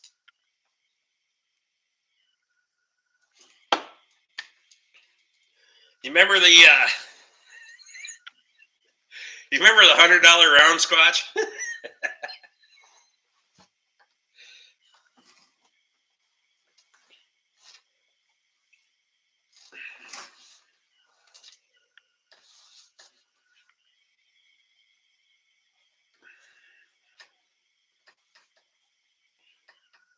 How did the dice roll ever start? Well, I used to play it at the Christmas party for the Ford Garage. They'd play it at the Christmas parties, and we just started playing it fucking every day. Because pretty much after the first year that I was there, we couldn't play dice anymore because all the other places that I went to didn't allow gambling, so I just went with drinking and insulting people. That was fun. We went to a lot of different places.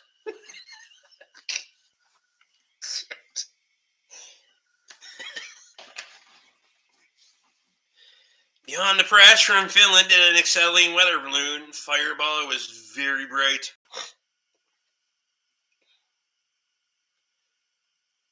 I know some guys that remove the body from an Econoline van with the accelerating garbage bags. Damn. Russ is in. Russ, what's going on, man?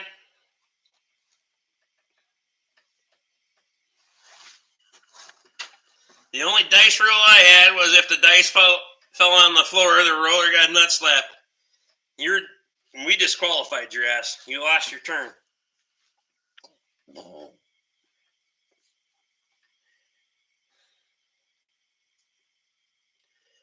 Matthew said he's out and it's buffering. Appreciate you, buddy.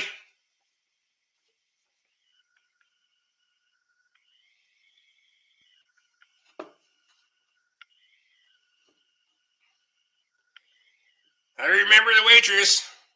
Have a Merry Christmas, everyone. Rick, fuck you. I'm still thirsty. No, I said, where the fuck are you going?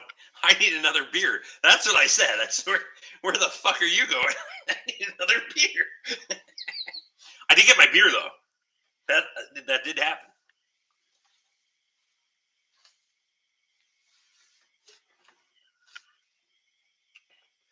Steve says, buffered for a second, all good now. Perfect. Oh, God.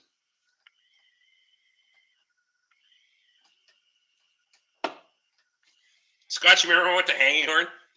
And the fucking floors in that place were all fucked up? Randy couldn't walk to fucking save his life. Oh, my God. He didn't have the greatest balance in the world to begin with, so she was trying to go home. I know. I used to work for a guy that used to fill 55-gallon garbage bags filled with propylene before he had one blow up in his hands. Damn.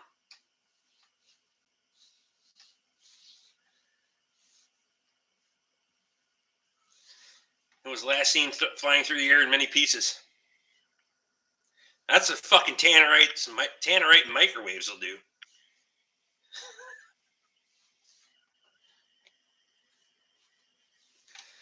Fucking, I don't know if anybody have any experience with fucking fusion rounds, because I'll tell you what, Toby and I, we used to do a lot more target practicing than either one of us have done recently. We used to do shooting on a regular basis, and then ammo got fucking stupid back when shit was cheap. But how drunk can Rick get before the party? Fucking drunk. I can get fucking drunk. That's why we moved the party time up to, well, we moved it from Saturday to Friday, and then they moved it up from fucking 7 o'clock to 6 o'clock, because the boss, God bless him, told me that you can't get that drunk in an hour. You are fucking well mistaken, my friend.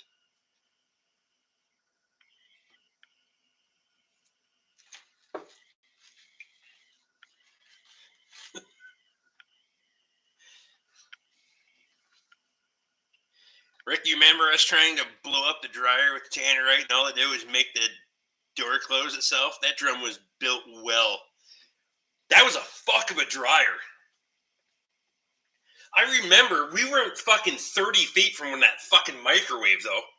And the fucking, we're watching the piece go fucking up over the trees as the fucking other piece goes flying right between us. Fucking woof. Shit.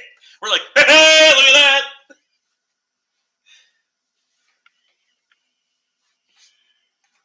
Oh, it's going anyway, but hope everyone is liking the video so far. Fuck yeah.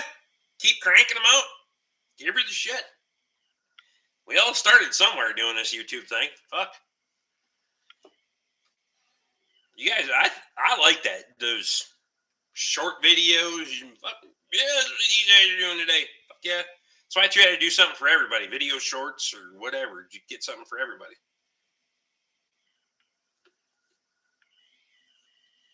Ammo prices are ridiculous. Time to set up a round refill shop. No shit. Trouble is trying to reload is just as expensive as buying anything.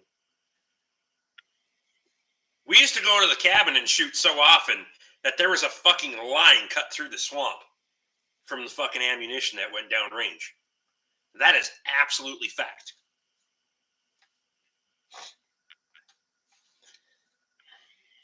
It was like you came in with a low-flying fucking brush hog and just tapered it off right out into the fucking swamp. All them fuckers were cut off.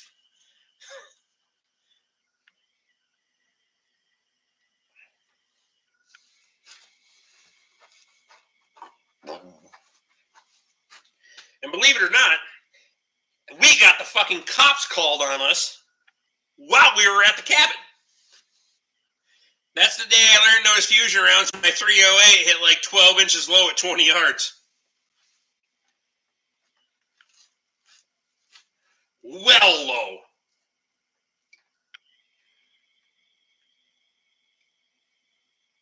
Got a golf ball cannon made out of an oxygen bottle. That's got to be it's, Kyle, they're fucking bad.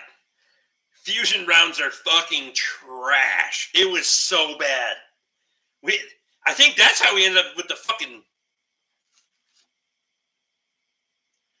I also remember the shotgun shells made the ground at the cabin red. The ground red at the cabin. Well, yeah, we just rake them up with fucking...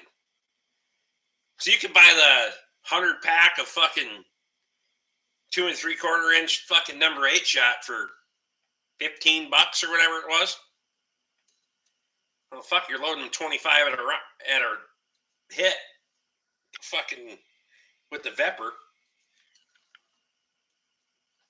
And everybody was having fun with that shit. I don't give a fuck who you were.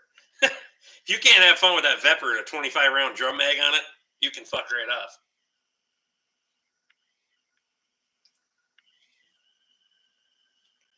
If it's a golf ball cannon, it's oxygen cylinder's got to be really small, though, isn't it?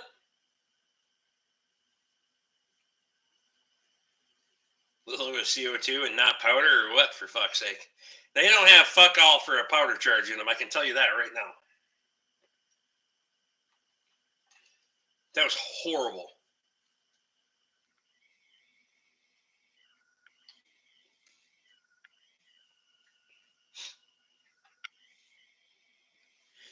Dumb shit ruined a good oxygen bottle, but it was a lot of fun. I can remember knocking fucking valves off expired oxygen bottles and launching them through a culvert, so.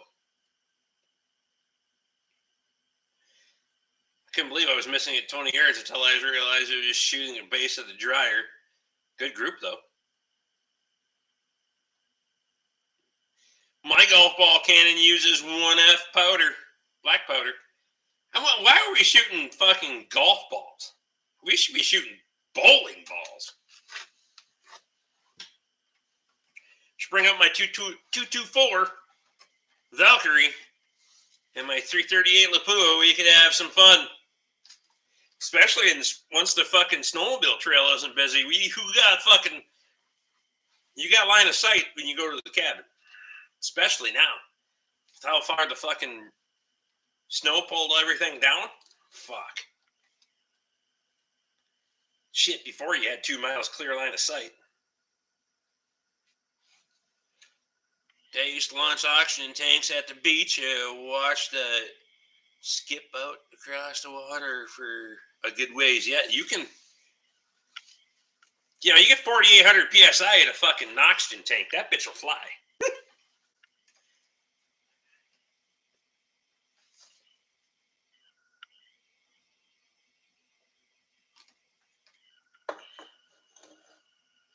600 is all I can shoot here.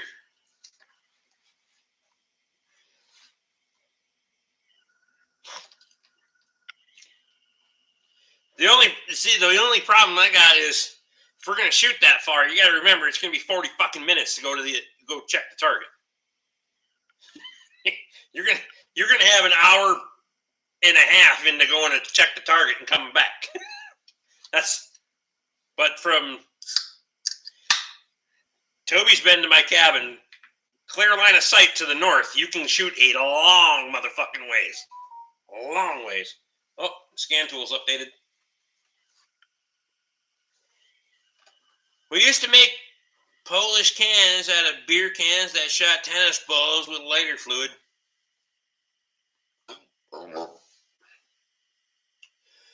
That fucking can not blow up in your hand? Or split? There would have had to been some good beer cans.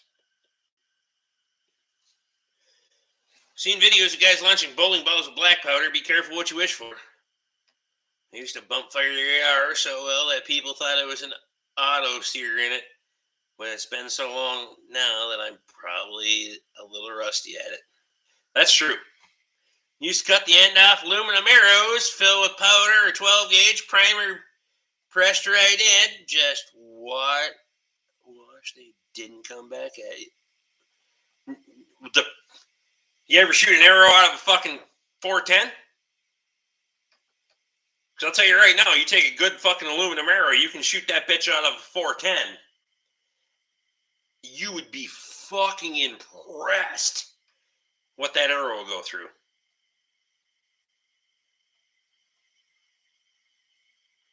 I did not see Toby as an AR type guy. You know, you guys, the fucking persona that you guys buy on fucking YouTube is amazing to me. Fucking amazing. The aluminum cans were a lot thicker in the 70s, for fuck's sake. Well, I wasn't sure. Maybe you're using fucking steel cans. Shit.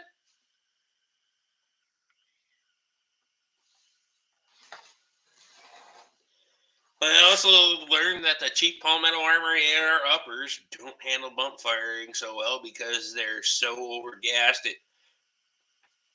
for reliability, but the bolt didn't like it none. That's true. What are you talking about, Kyle? He lives in his parents' basement. Fits him pretty good. It's true.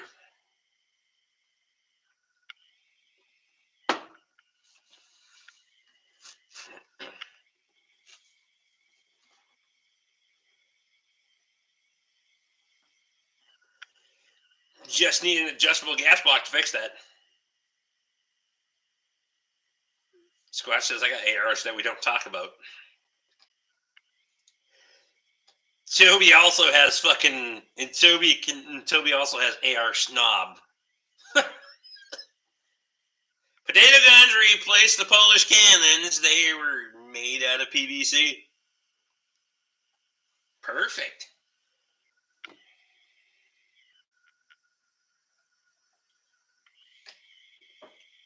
Kyle lost this in a boating accident.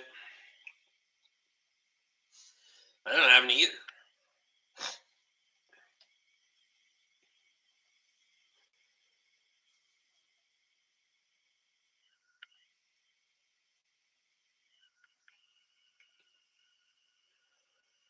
You ever seen the video on YouTube of the Polish trash can cannon?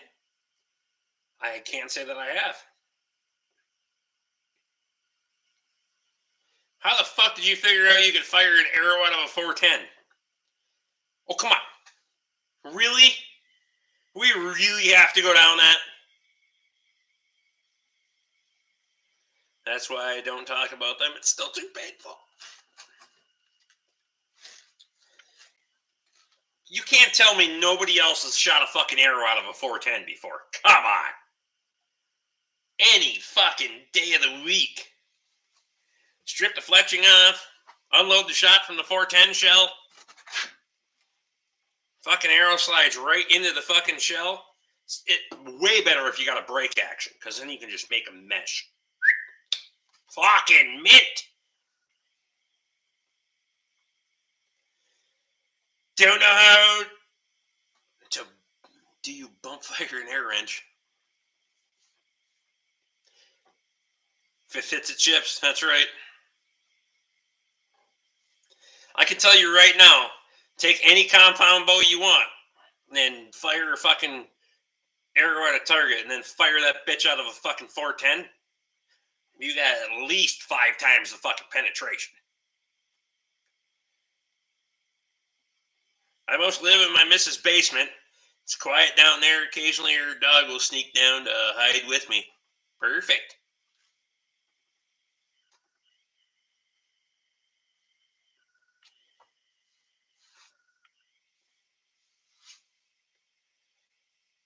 Jeff says I used to make gunpowder from saltpeter, sulfur, and charcoal. Nice. Fuck yeah.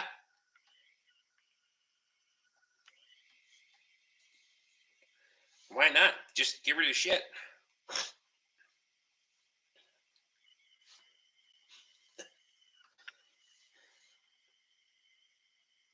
Like dimes through a 12 gauge. Yeah, how did people not fucking... Like, you never done stupid shit with guns before?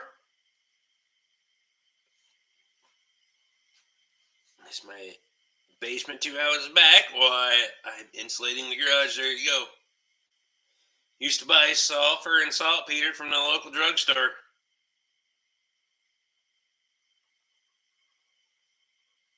Do you own any firearms you've never shot? Are you talking to me? Then yes. Why? I don't know. Just fucking have it. I own some firearms I don't even have fucking ammunition for. I won a whole bunch at a gun raffle one year. Well, it wasn't a gun raffle. It was a trapper's banquet. And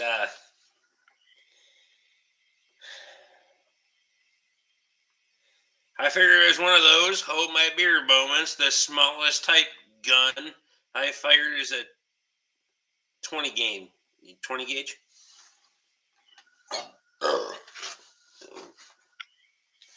Aluminum arrows will fit fucking perfect in a 410. Carbon fiber, not so much.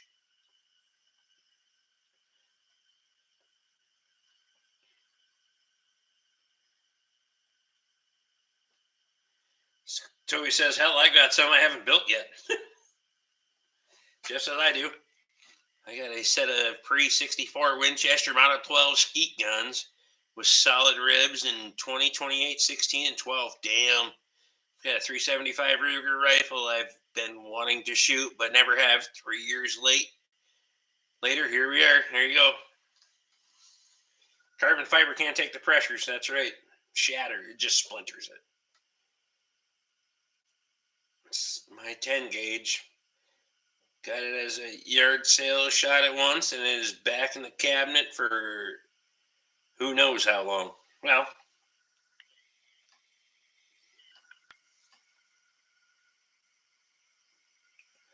Kyle says unbuilt ones is a whole different story. Tom wants a 10 gauge. Get her done.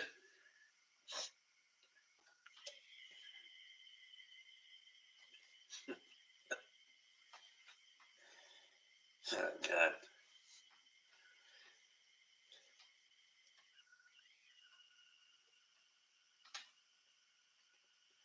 Jeff says you can't find ammo for a 10 gauge in PA.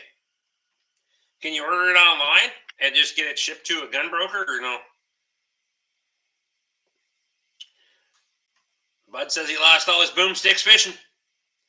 Almost as many as the unbuilt tractors I currently own. There you go.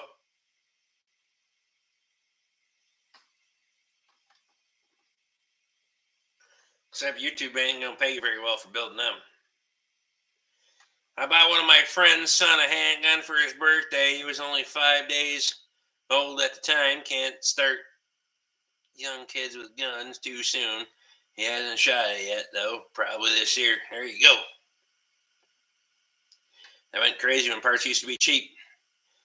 It was 2014-15. Now those prices have tripled.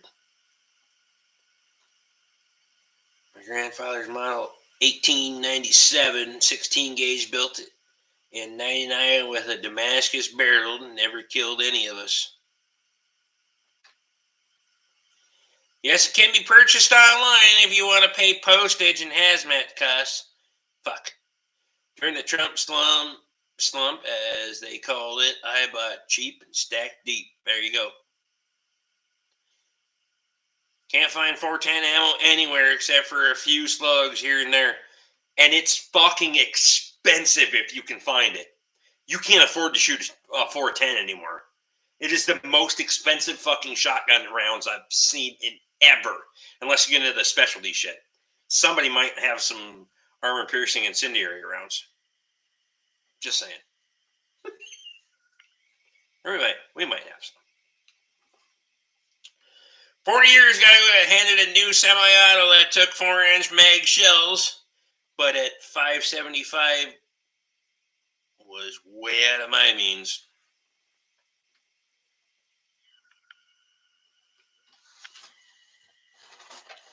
.410 is stupid expensive. You used to be able to buy .410 fucking rounds for fucking. It was the cheapest. It was every kid's fucking hunting gun. Because you could shoot that bitch in the brush without any problem.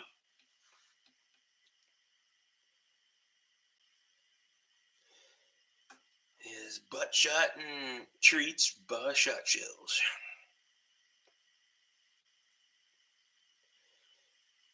Saw a box of .410 2.5 skeet number 9 shot for $45. Fuck me.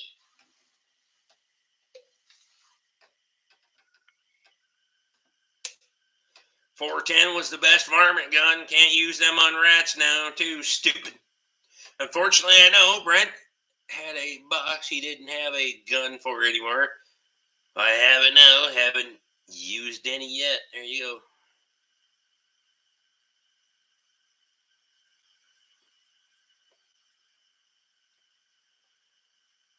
Birdshot. I had a BB gun when I was 5 years old. Just give the kid proper guidance and he'll be fine with any firearm. There you go. I'll tell you what, the fucking...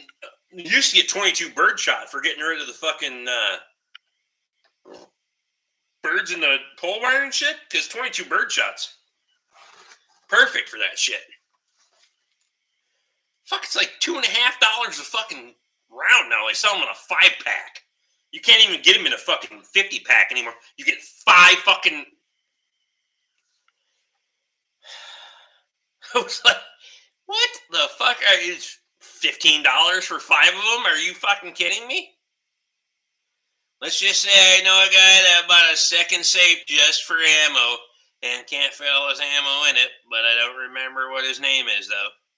I've always wanted to get a judge, but no sense in having one without having .410. That's right. One expensive animal, look for Remington Yellowjack. It's one place that has some is charging $34.99 50 rounds plus shipping. Good luck finding 22 birdshot. Well, I found 22 birdshot, but not for that kind of money.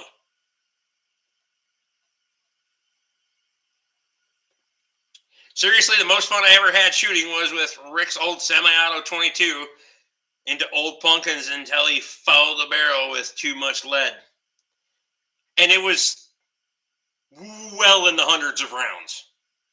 The ARs and the handguns were not as fun as just being able to just fucking just point and click, and it was just pieces flying off. It was...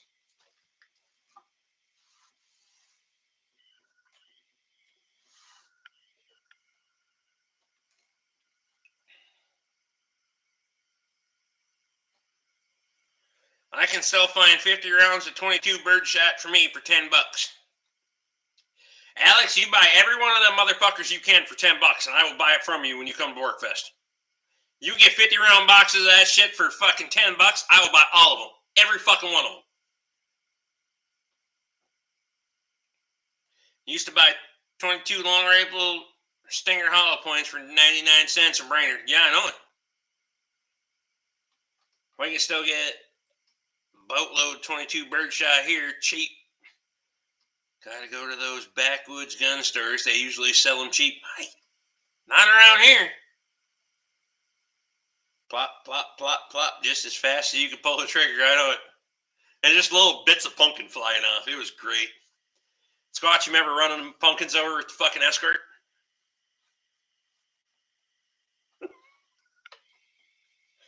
Smelled like we were making pumpkin pie for fucking 2 weeks after every day when we went to work. Oh my God. It was 5 days old when I bought him his first handgun. At the time, I kind of thought they wouldn't have guns by the time he was old enough to have one.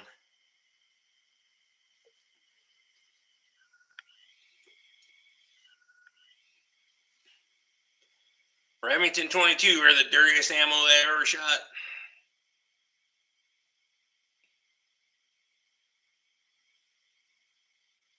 Stash some Remington 22 Viper with the Kmart price tag, 25 cents for 50 rounds.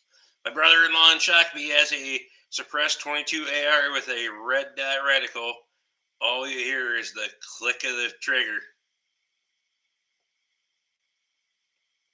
Okay, that was the last time I looked, was 2 months old.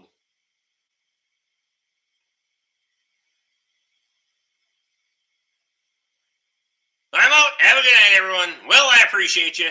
I like 243. I moved in when I started hunting, other than just being single shot. It was a good starter gun. We could have had Bill Gates money now if we had GoPros back in the Ford Escort days. Damn. Yeah, I know, right? You know, you fuck all these goddamn creators from their fucking. Oh my god. If I had the forethought to fucking make fucking viral YouTube videos, the Ford Escort would have fucking. We'd have been sitting fucking pretty right now. I tell you right now. Fuck.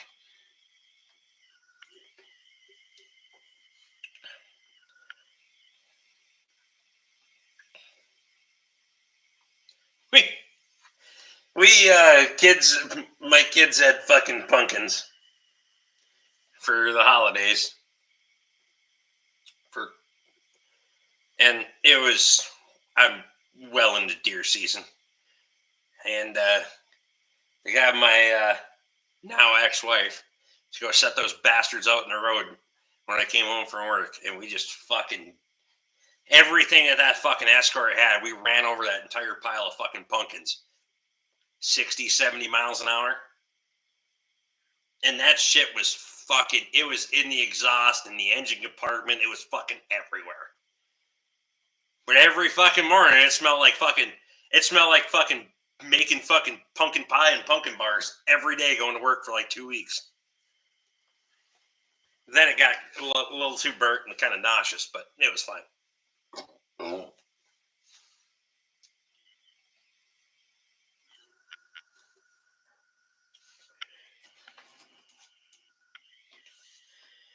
Yeah, holy shit. The Ranger and Escort days, holy fucking shit. The 92 Red Rider, I will say. It was a good compliment to the fucking Escort when it got stuck. You just run into it with the fucking Ranger and push it back out.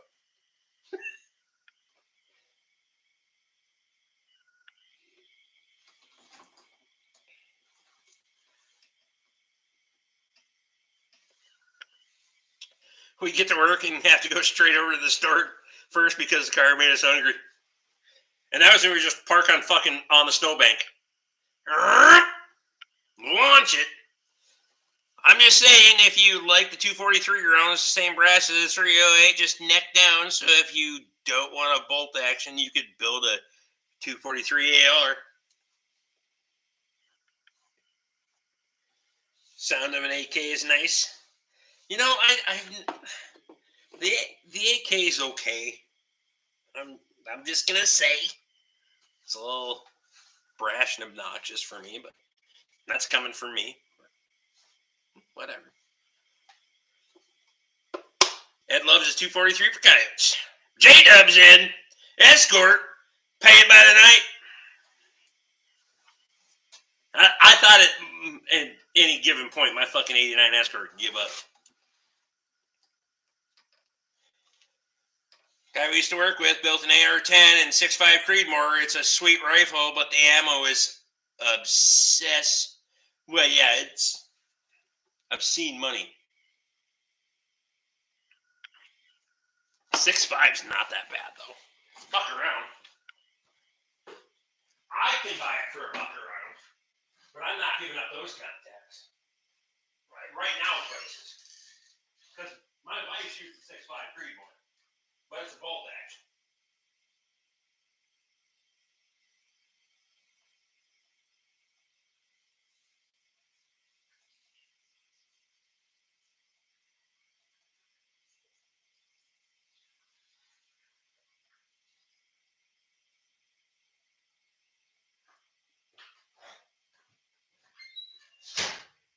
wife's hunting rifle is a 6.5 Creedmoor with a heavy barrel stainless steel.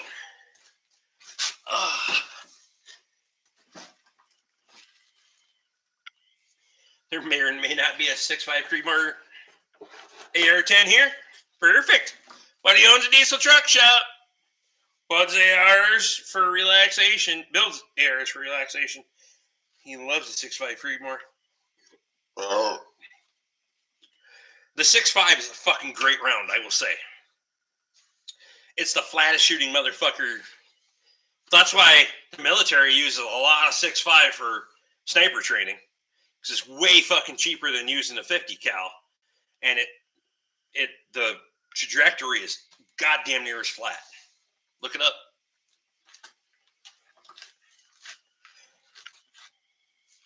I mean, you get settled into that, and the 6.5, it just fucking, there's no fucking buck to it. It just clicks nice. It's just,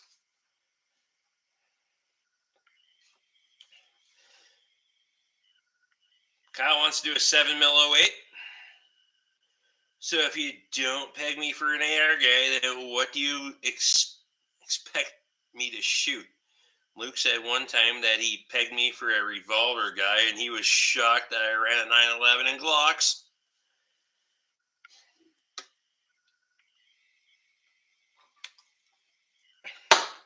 I've told everyone for fucking ever that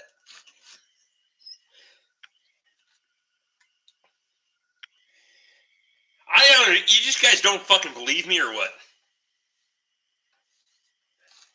Because I've told everyone that Toby and I aren't that fucking far apart.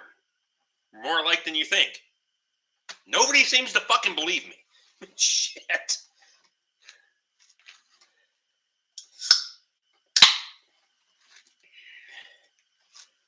.30-06 is a rainbow round. .30-06 is the original sniper rifle. Got to pay your respect to that.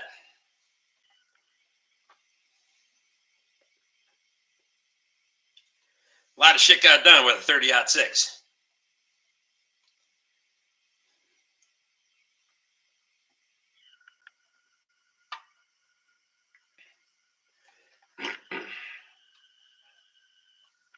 No wrong with M1 Garand.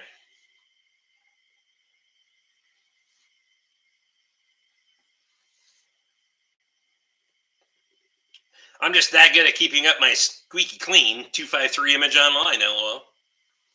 And that's fine. I'm happy for you. I you know, and you're 100% correct, because right from the fucking beginning, I came hard charging out of the gate. And if you wanted to somebody wanted to challenge me, fucking let's go. I've chased off more subscribers than I've ever fucking had in my life. I'll tell you that right now. I don't care. Fuck them. Just, I don't need them. I don't want to have fucking, I don't need bullshit. I'll come right out of the fucking gate swinging. It doesn't matter to me.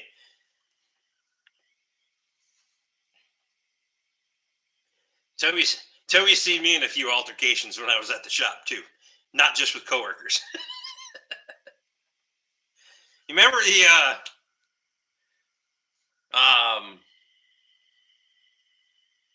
when Vorks put the fucking steering components in backwards?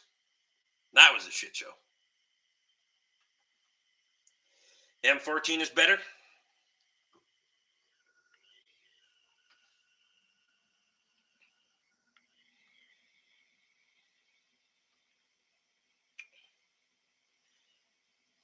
Won on a rifle ticket and shot my first buck with it. 30 yards open sights.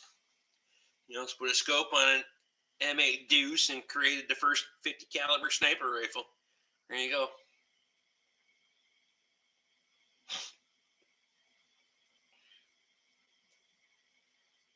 I have neither, Vincent, LOL, other than a 12 gauge pump shotgun. Get her done. The ultimate home defense.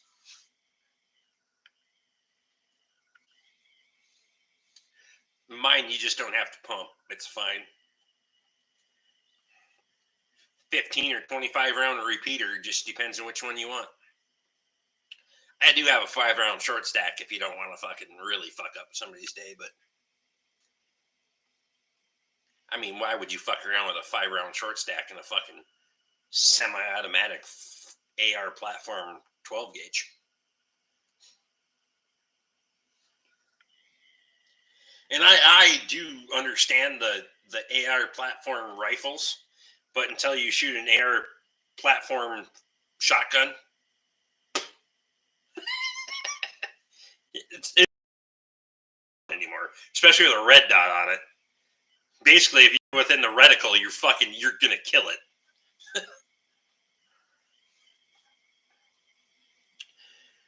We just scare off the people with weak stomachs. Fuck them. 12 gauge action will scare off the baddest criminals when he hears the pump action.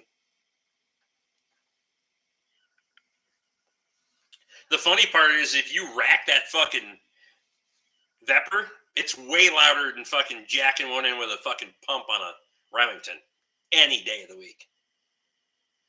She's gnarly. Maybe I should do an update video on the fucking Vepr because I haven't done that in fucking years.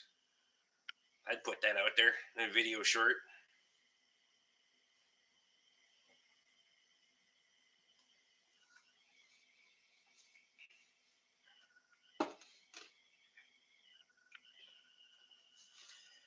I haven't seen one of those for sale in fucking forever, though. I'm glad I bought that when I did, but Evan said he shot an M16 a lot.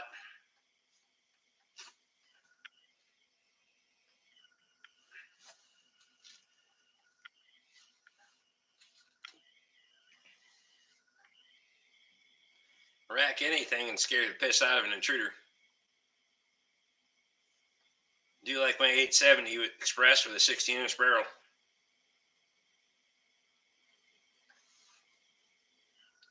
I mean, there's nothing wrong with a Remington 870. Like, all across the board. Nothing wrong with them. But just on... I will say, 2 3/4 in my my Vepr, it'll fucking eat them all day long. So if you get into 3-inch high brass, then it gets a little fucking flaky.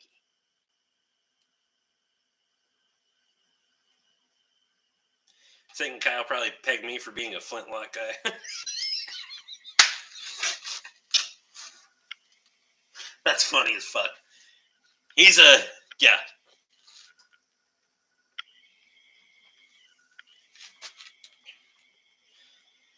I wanted to get a Vepr, but money when Washington got all the registration to buy a semi, so I never bought one. I got a fuck of a deal. The guy with the fucking pawn shop got one in, brand new. I went and beat him up on the price a lot because I had $100 bills and I just bought it. Fuck, it's fun.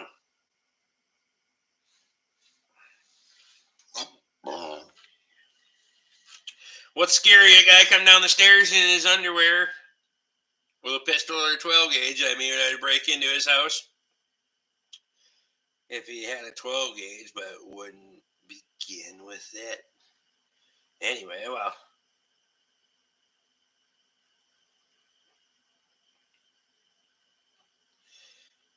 .870s have a reputation around this area for being tractor and dash guns. Well, I mean, the 870's got a great reputation because it was a police gun for, it's been in many squad cars for many years. But, I mean, I got 12 gauges. I have an 870. That's one I've never shot. It's used. So it's been shot. I just never have shot it. Because if I'm going to go play with a fucking shotgun, I'm grabbing that fucker every time. Or I'm grabbing the fucking double barrel and then just one-handed or in 2 triggers at the same time. So I like that. It's fun. I remember riding out there the day when you picked that up. Fuck yeah. I told Toby, I was like, get in the car. We went and got that at break, didn't we? Or lunch? I was like, get in the car. And we're like, we're going to go buy something fun. He's like, yeah, it's going to be fun. We walk in there. He's like, this is going to be fun.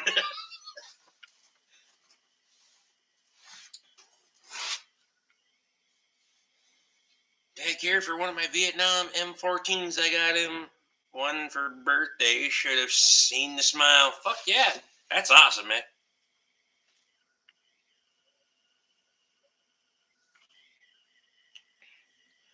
Was your dad's 870? Kick ass.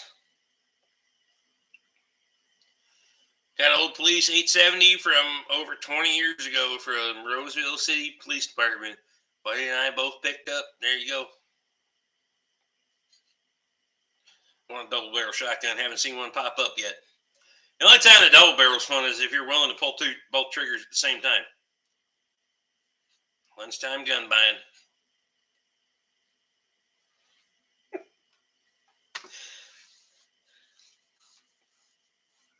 We want to talk about buying Randy's dead father-in-law's shotgun off of him.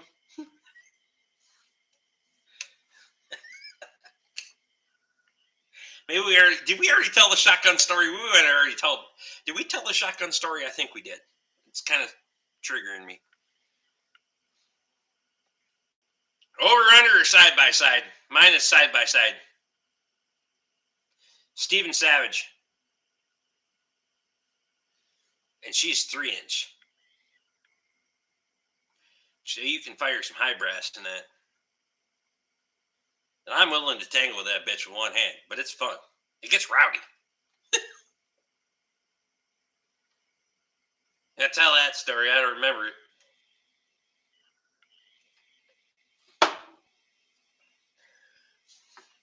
So there's no good way for me to tell this story, but this is actual fucking fact. So Randy's fucking father-in-law passes away, and I mean they're pillaging this place. Fact. They're running through this fucking place. I think it's the day after. It's either 1 or 2 days after the guy passes, and he's already looking to fucking unload shit and make money.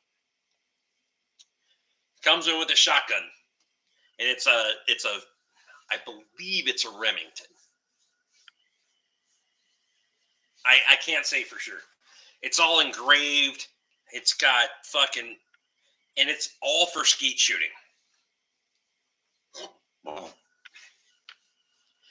Because his father-in-law used to be part of the sporting club, and they go skeet shooting. This thing's fucking fancy. I mean, custom carved, all engraved, and all that shit. And he comes in. You want to buy this? Yeah.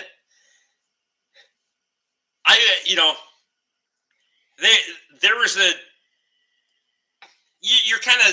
you're singled out here because Zach has no money. Toby doesn't give a fuck. So you're dealing with me. And he wanted like $400 out of it. It was worth $400 all day long. But I'm not giving you $400 for it. And we went back and forth and back and forth. Pretty soon, I don't know what I offered him, $200 for it or something like that. And then he come back to me and I was like, nope, we're going to cut it down. You didn't take 200 before. It's 150. Well, fuck you. I'll go sell it, blah, blah, blah. Then pretty soon he come back to me at the next break. So 150? Nope, $100. Well, fuck you. I'll sell it. I'll sell it tonight then. So he fucking leaves. We get off work. He comes back the next morning and goes, so $100? And I said, no. Fuck you mean? You're not going to buy it for... I said, no, $80. So he ended up selling me this fucking thing for $80. 12 gauge, engraved, and I mean, it's a decent gun. It needed to be clean and gone through, but... So, he sells me this motherfucker for $80. Right away in the morning. So morning break, I go on fucking Gunbroker. Gunbroker's going to give you a relative idea what things going for because you can see past auctions and current auctions and all that shit for firearms. I also remember Randy wearing his dead father-in-law's old belt that still had his name on it for like a year, and it wasn't with an untucked shirt either. That was after they were fucking divorced too.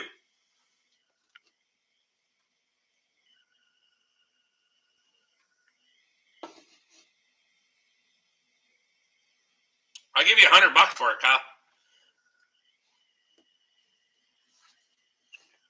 I'll give you $100 for that 12 gauge. I'm telling you right now. So I give him $80 for a gun. Throw it in the backseat of my truck. Morning break. I go on Gunbroker. I'm just doing a quick search on Gunbroker. The way we were positioned at the break room table, because everybody had their own spot, I just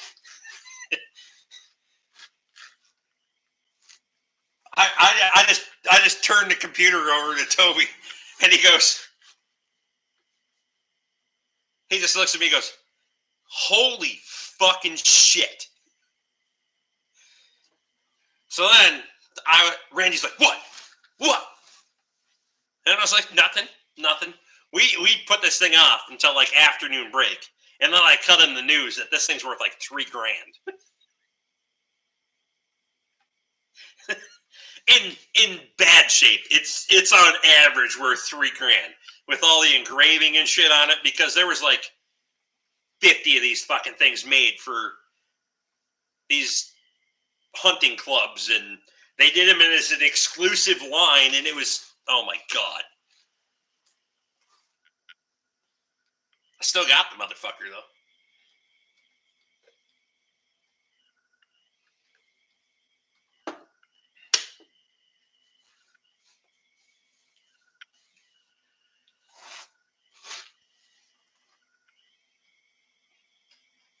Can't lean and take the force of the shot. Safety on my AR-50 is similar. If you set it up, load flips off, integral of the boat, and boom, damn.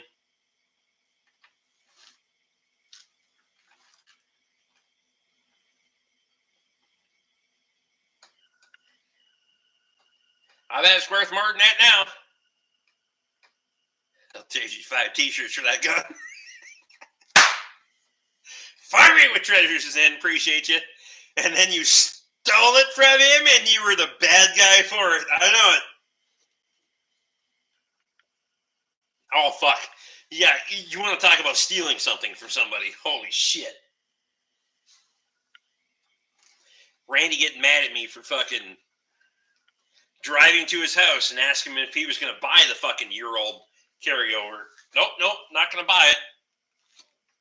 Driving to my boss's house, saying that I'm going to buy that year-old carryover. This is all on a Sunday. Come in Monday morning, fucking sign all the papers and buy the fucking truck, and then I was the complete fucking asshole.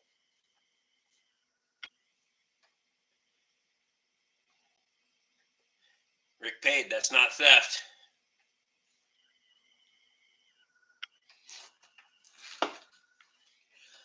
So then we had a whole meltdown about me buying $100 cars. Because the boss would take something in on trade, or what have you, didn't feel comfortable selling it on the lot, which, trust me, if he didn't feel comfortable selling it, it was questionable at best. So I give him $50, $100 for it, whatever it was. Then we have a whole fucking shop meltdown because, and Toby didn't give a fuck. We were carpooling. He was riding in the same $100 shit box that I was riding in. It didn't matter to him. But the other coworkers, now all of a sudden we got a fucking problem because Rick's getting all the $100 deals. And this was after I bought a Lincoln Town car for $100. Because Randy diagnosed this motherfucker. Thanks, Jeff. My cousin wanted in a banquet, and I bought it from him. I sure like it. Took it twice this fall, going to North Dakota for a week in October for Sharpies, Huns, and pheasants. Perfect. I have never had a gun accidentally fire except for that 12 gauge. I don't get scared often, but that makes a guy check his drawers. I give you $100. Remember Zach's concealed carry gun that would slam fire if you racked the slide too hard after he did work to it? Oh yeah, he did a trigger job. I believe that's what it did. Trigger job. So if you racked it, if you didn't let the fucking slide back by hand, if you racked it, that fucking bitch would slide fire.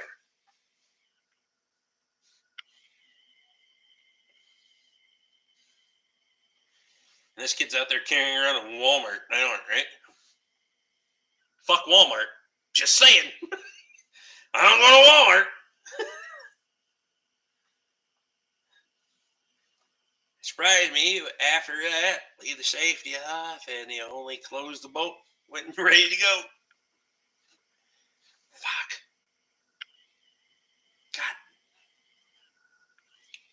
God. I won't go under 3-pound trigger on anything. I got fat hands. You can give me 15 pounds of trigger pull. It won't matter to me.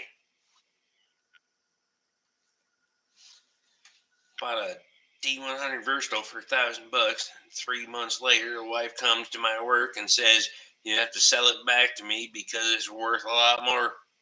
No, I don't. Nope.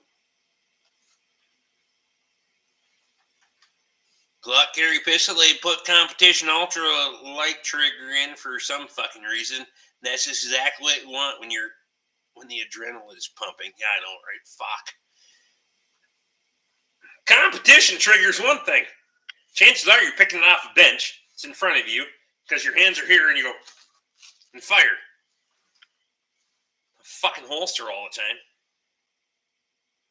Of course, he stabbed himself in the foot with a fucking pocket knife too.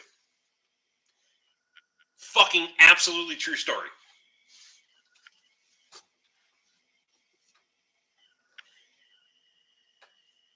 Literally could have been Stitch's grade. Fucking stabbed himself in the foot with a pocket knife.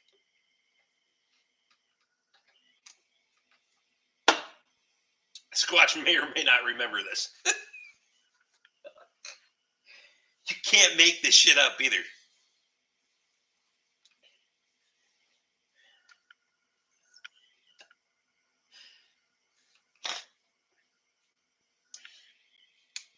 Zach goes out on this on the tool truck. And these are Kershaw knives. And the Kershaw makes a decent, they're not the best knife in the world, let's be honest. They're middle of the road, kind of, they're a mechanic knife. They're good knives, but so he's out there fucking around and he wears red back boots or did. And he's fucking around with this fucking pocket knife and he's flipping the trigger and fucking, it's got the spring assist. And he flips that bitch and it fucking it comes out of his hand and it drops straight fucking down and right into the top of his foot. And I mean, legit, gotta give it credit. It was sharp as fuck because it went through the top of his boot and into his foot. And it left a fucking 3/4 inch incision on the top of his fucking foot.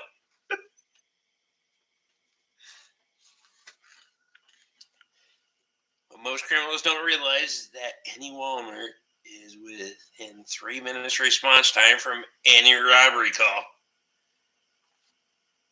So, if you guys recall my video where I had to go to Walmart to get stuff for Miles, I will go to Walmart for Miles any fucking day of the week and anybody else can fuck right off. He's my grandbaby, so I can do that. It's acceptable, all right? So I go to fucking late night run, go to fucking Walmart. Do you know that at least in Cloquet, I can't say anywhere else, they have police parking only. They have designated places for the fucking police to park. I mean, this is the type of store that you're running where you have fucking designated places for the police to park. I'm not even shitting you. I should have made a video about it.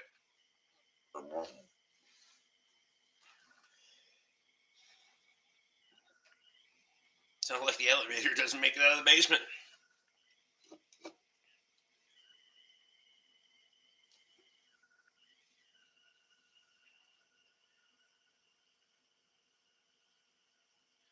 My trigger as AR trip shot himself and bled out. Damn.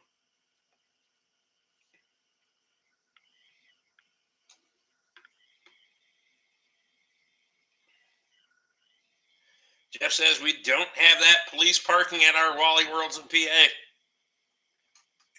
I think the next time I gotta go to the fucking machine shop, it's probably gonna be soon, I'm gonna go and take a picture. So literally, it's designated police parking only.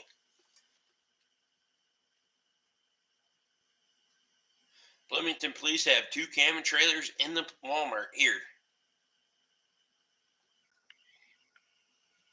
I'll have to check out the Hermantown Walmart parking lot. Sounds very defective. Have 2 500s. Both work flawlessly for over 500 for hundreds of rounds at the Skeet Trap ranges. Special parking for the first responders.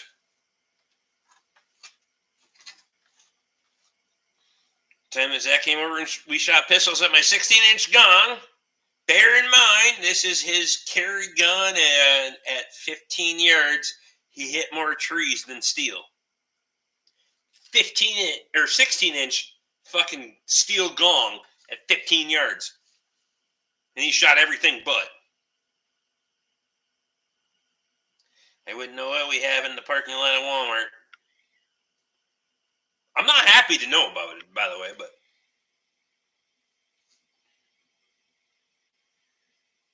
sent it back in 3 times and never worked right. Fuck that noise. Boys, girls, I'm six tall boys in, and it's time to get the fuck out of here, so I gotta go check the stove and all that happy shit. Couple swallers left. Got more stories for next week, I guarantee you. There's plenty of shit to come up with.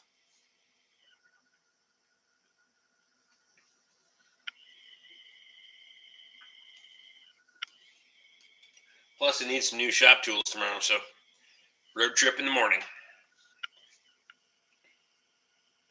Thanks for story hour. Fuck yeah, anytime. It's always good. We can. There's 18 years of shit that Toby and I can come up with, so believe me, there's plenty. Appreciate y'all. You guys have a great night. Have a great rest of your week, weekend, whatever. And we'll see you tomorrow probably on a premiere. I'm out. Cheers.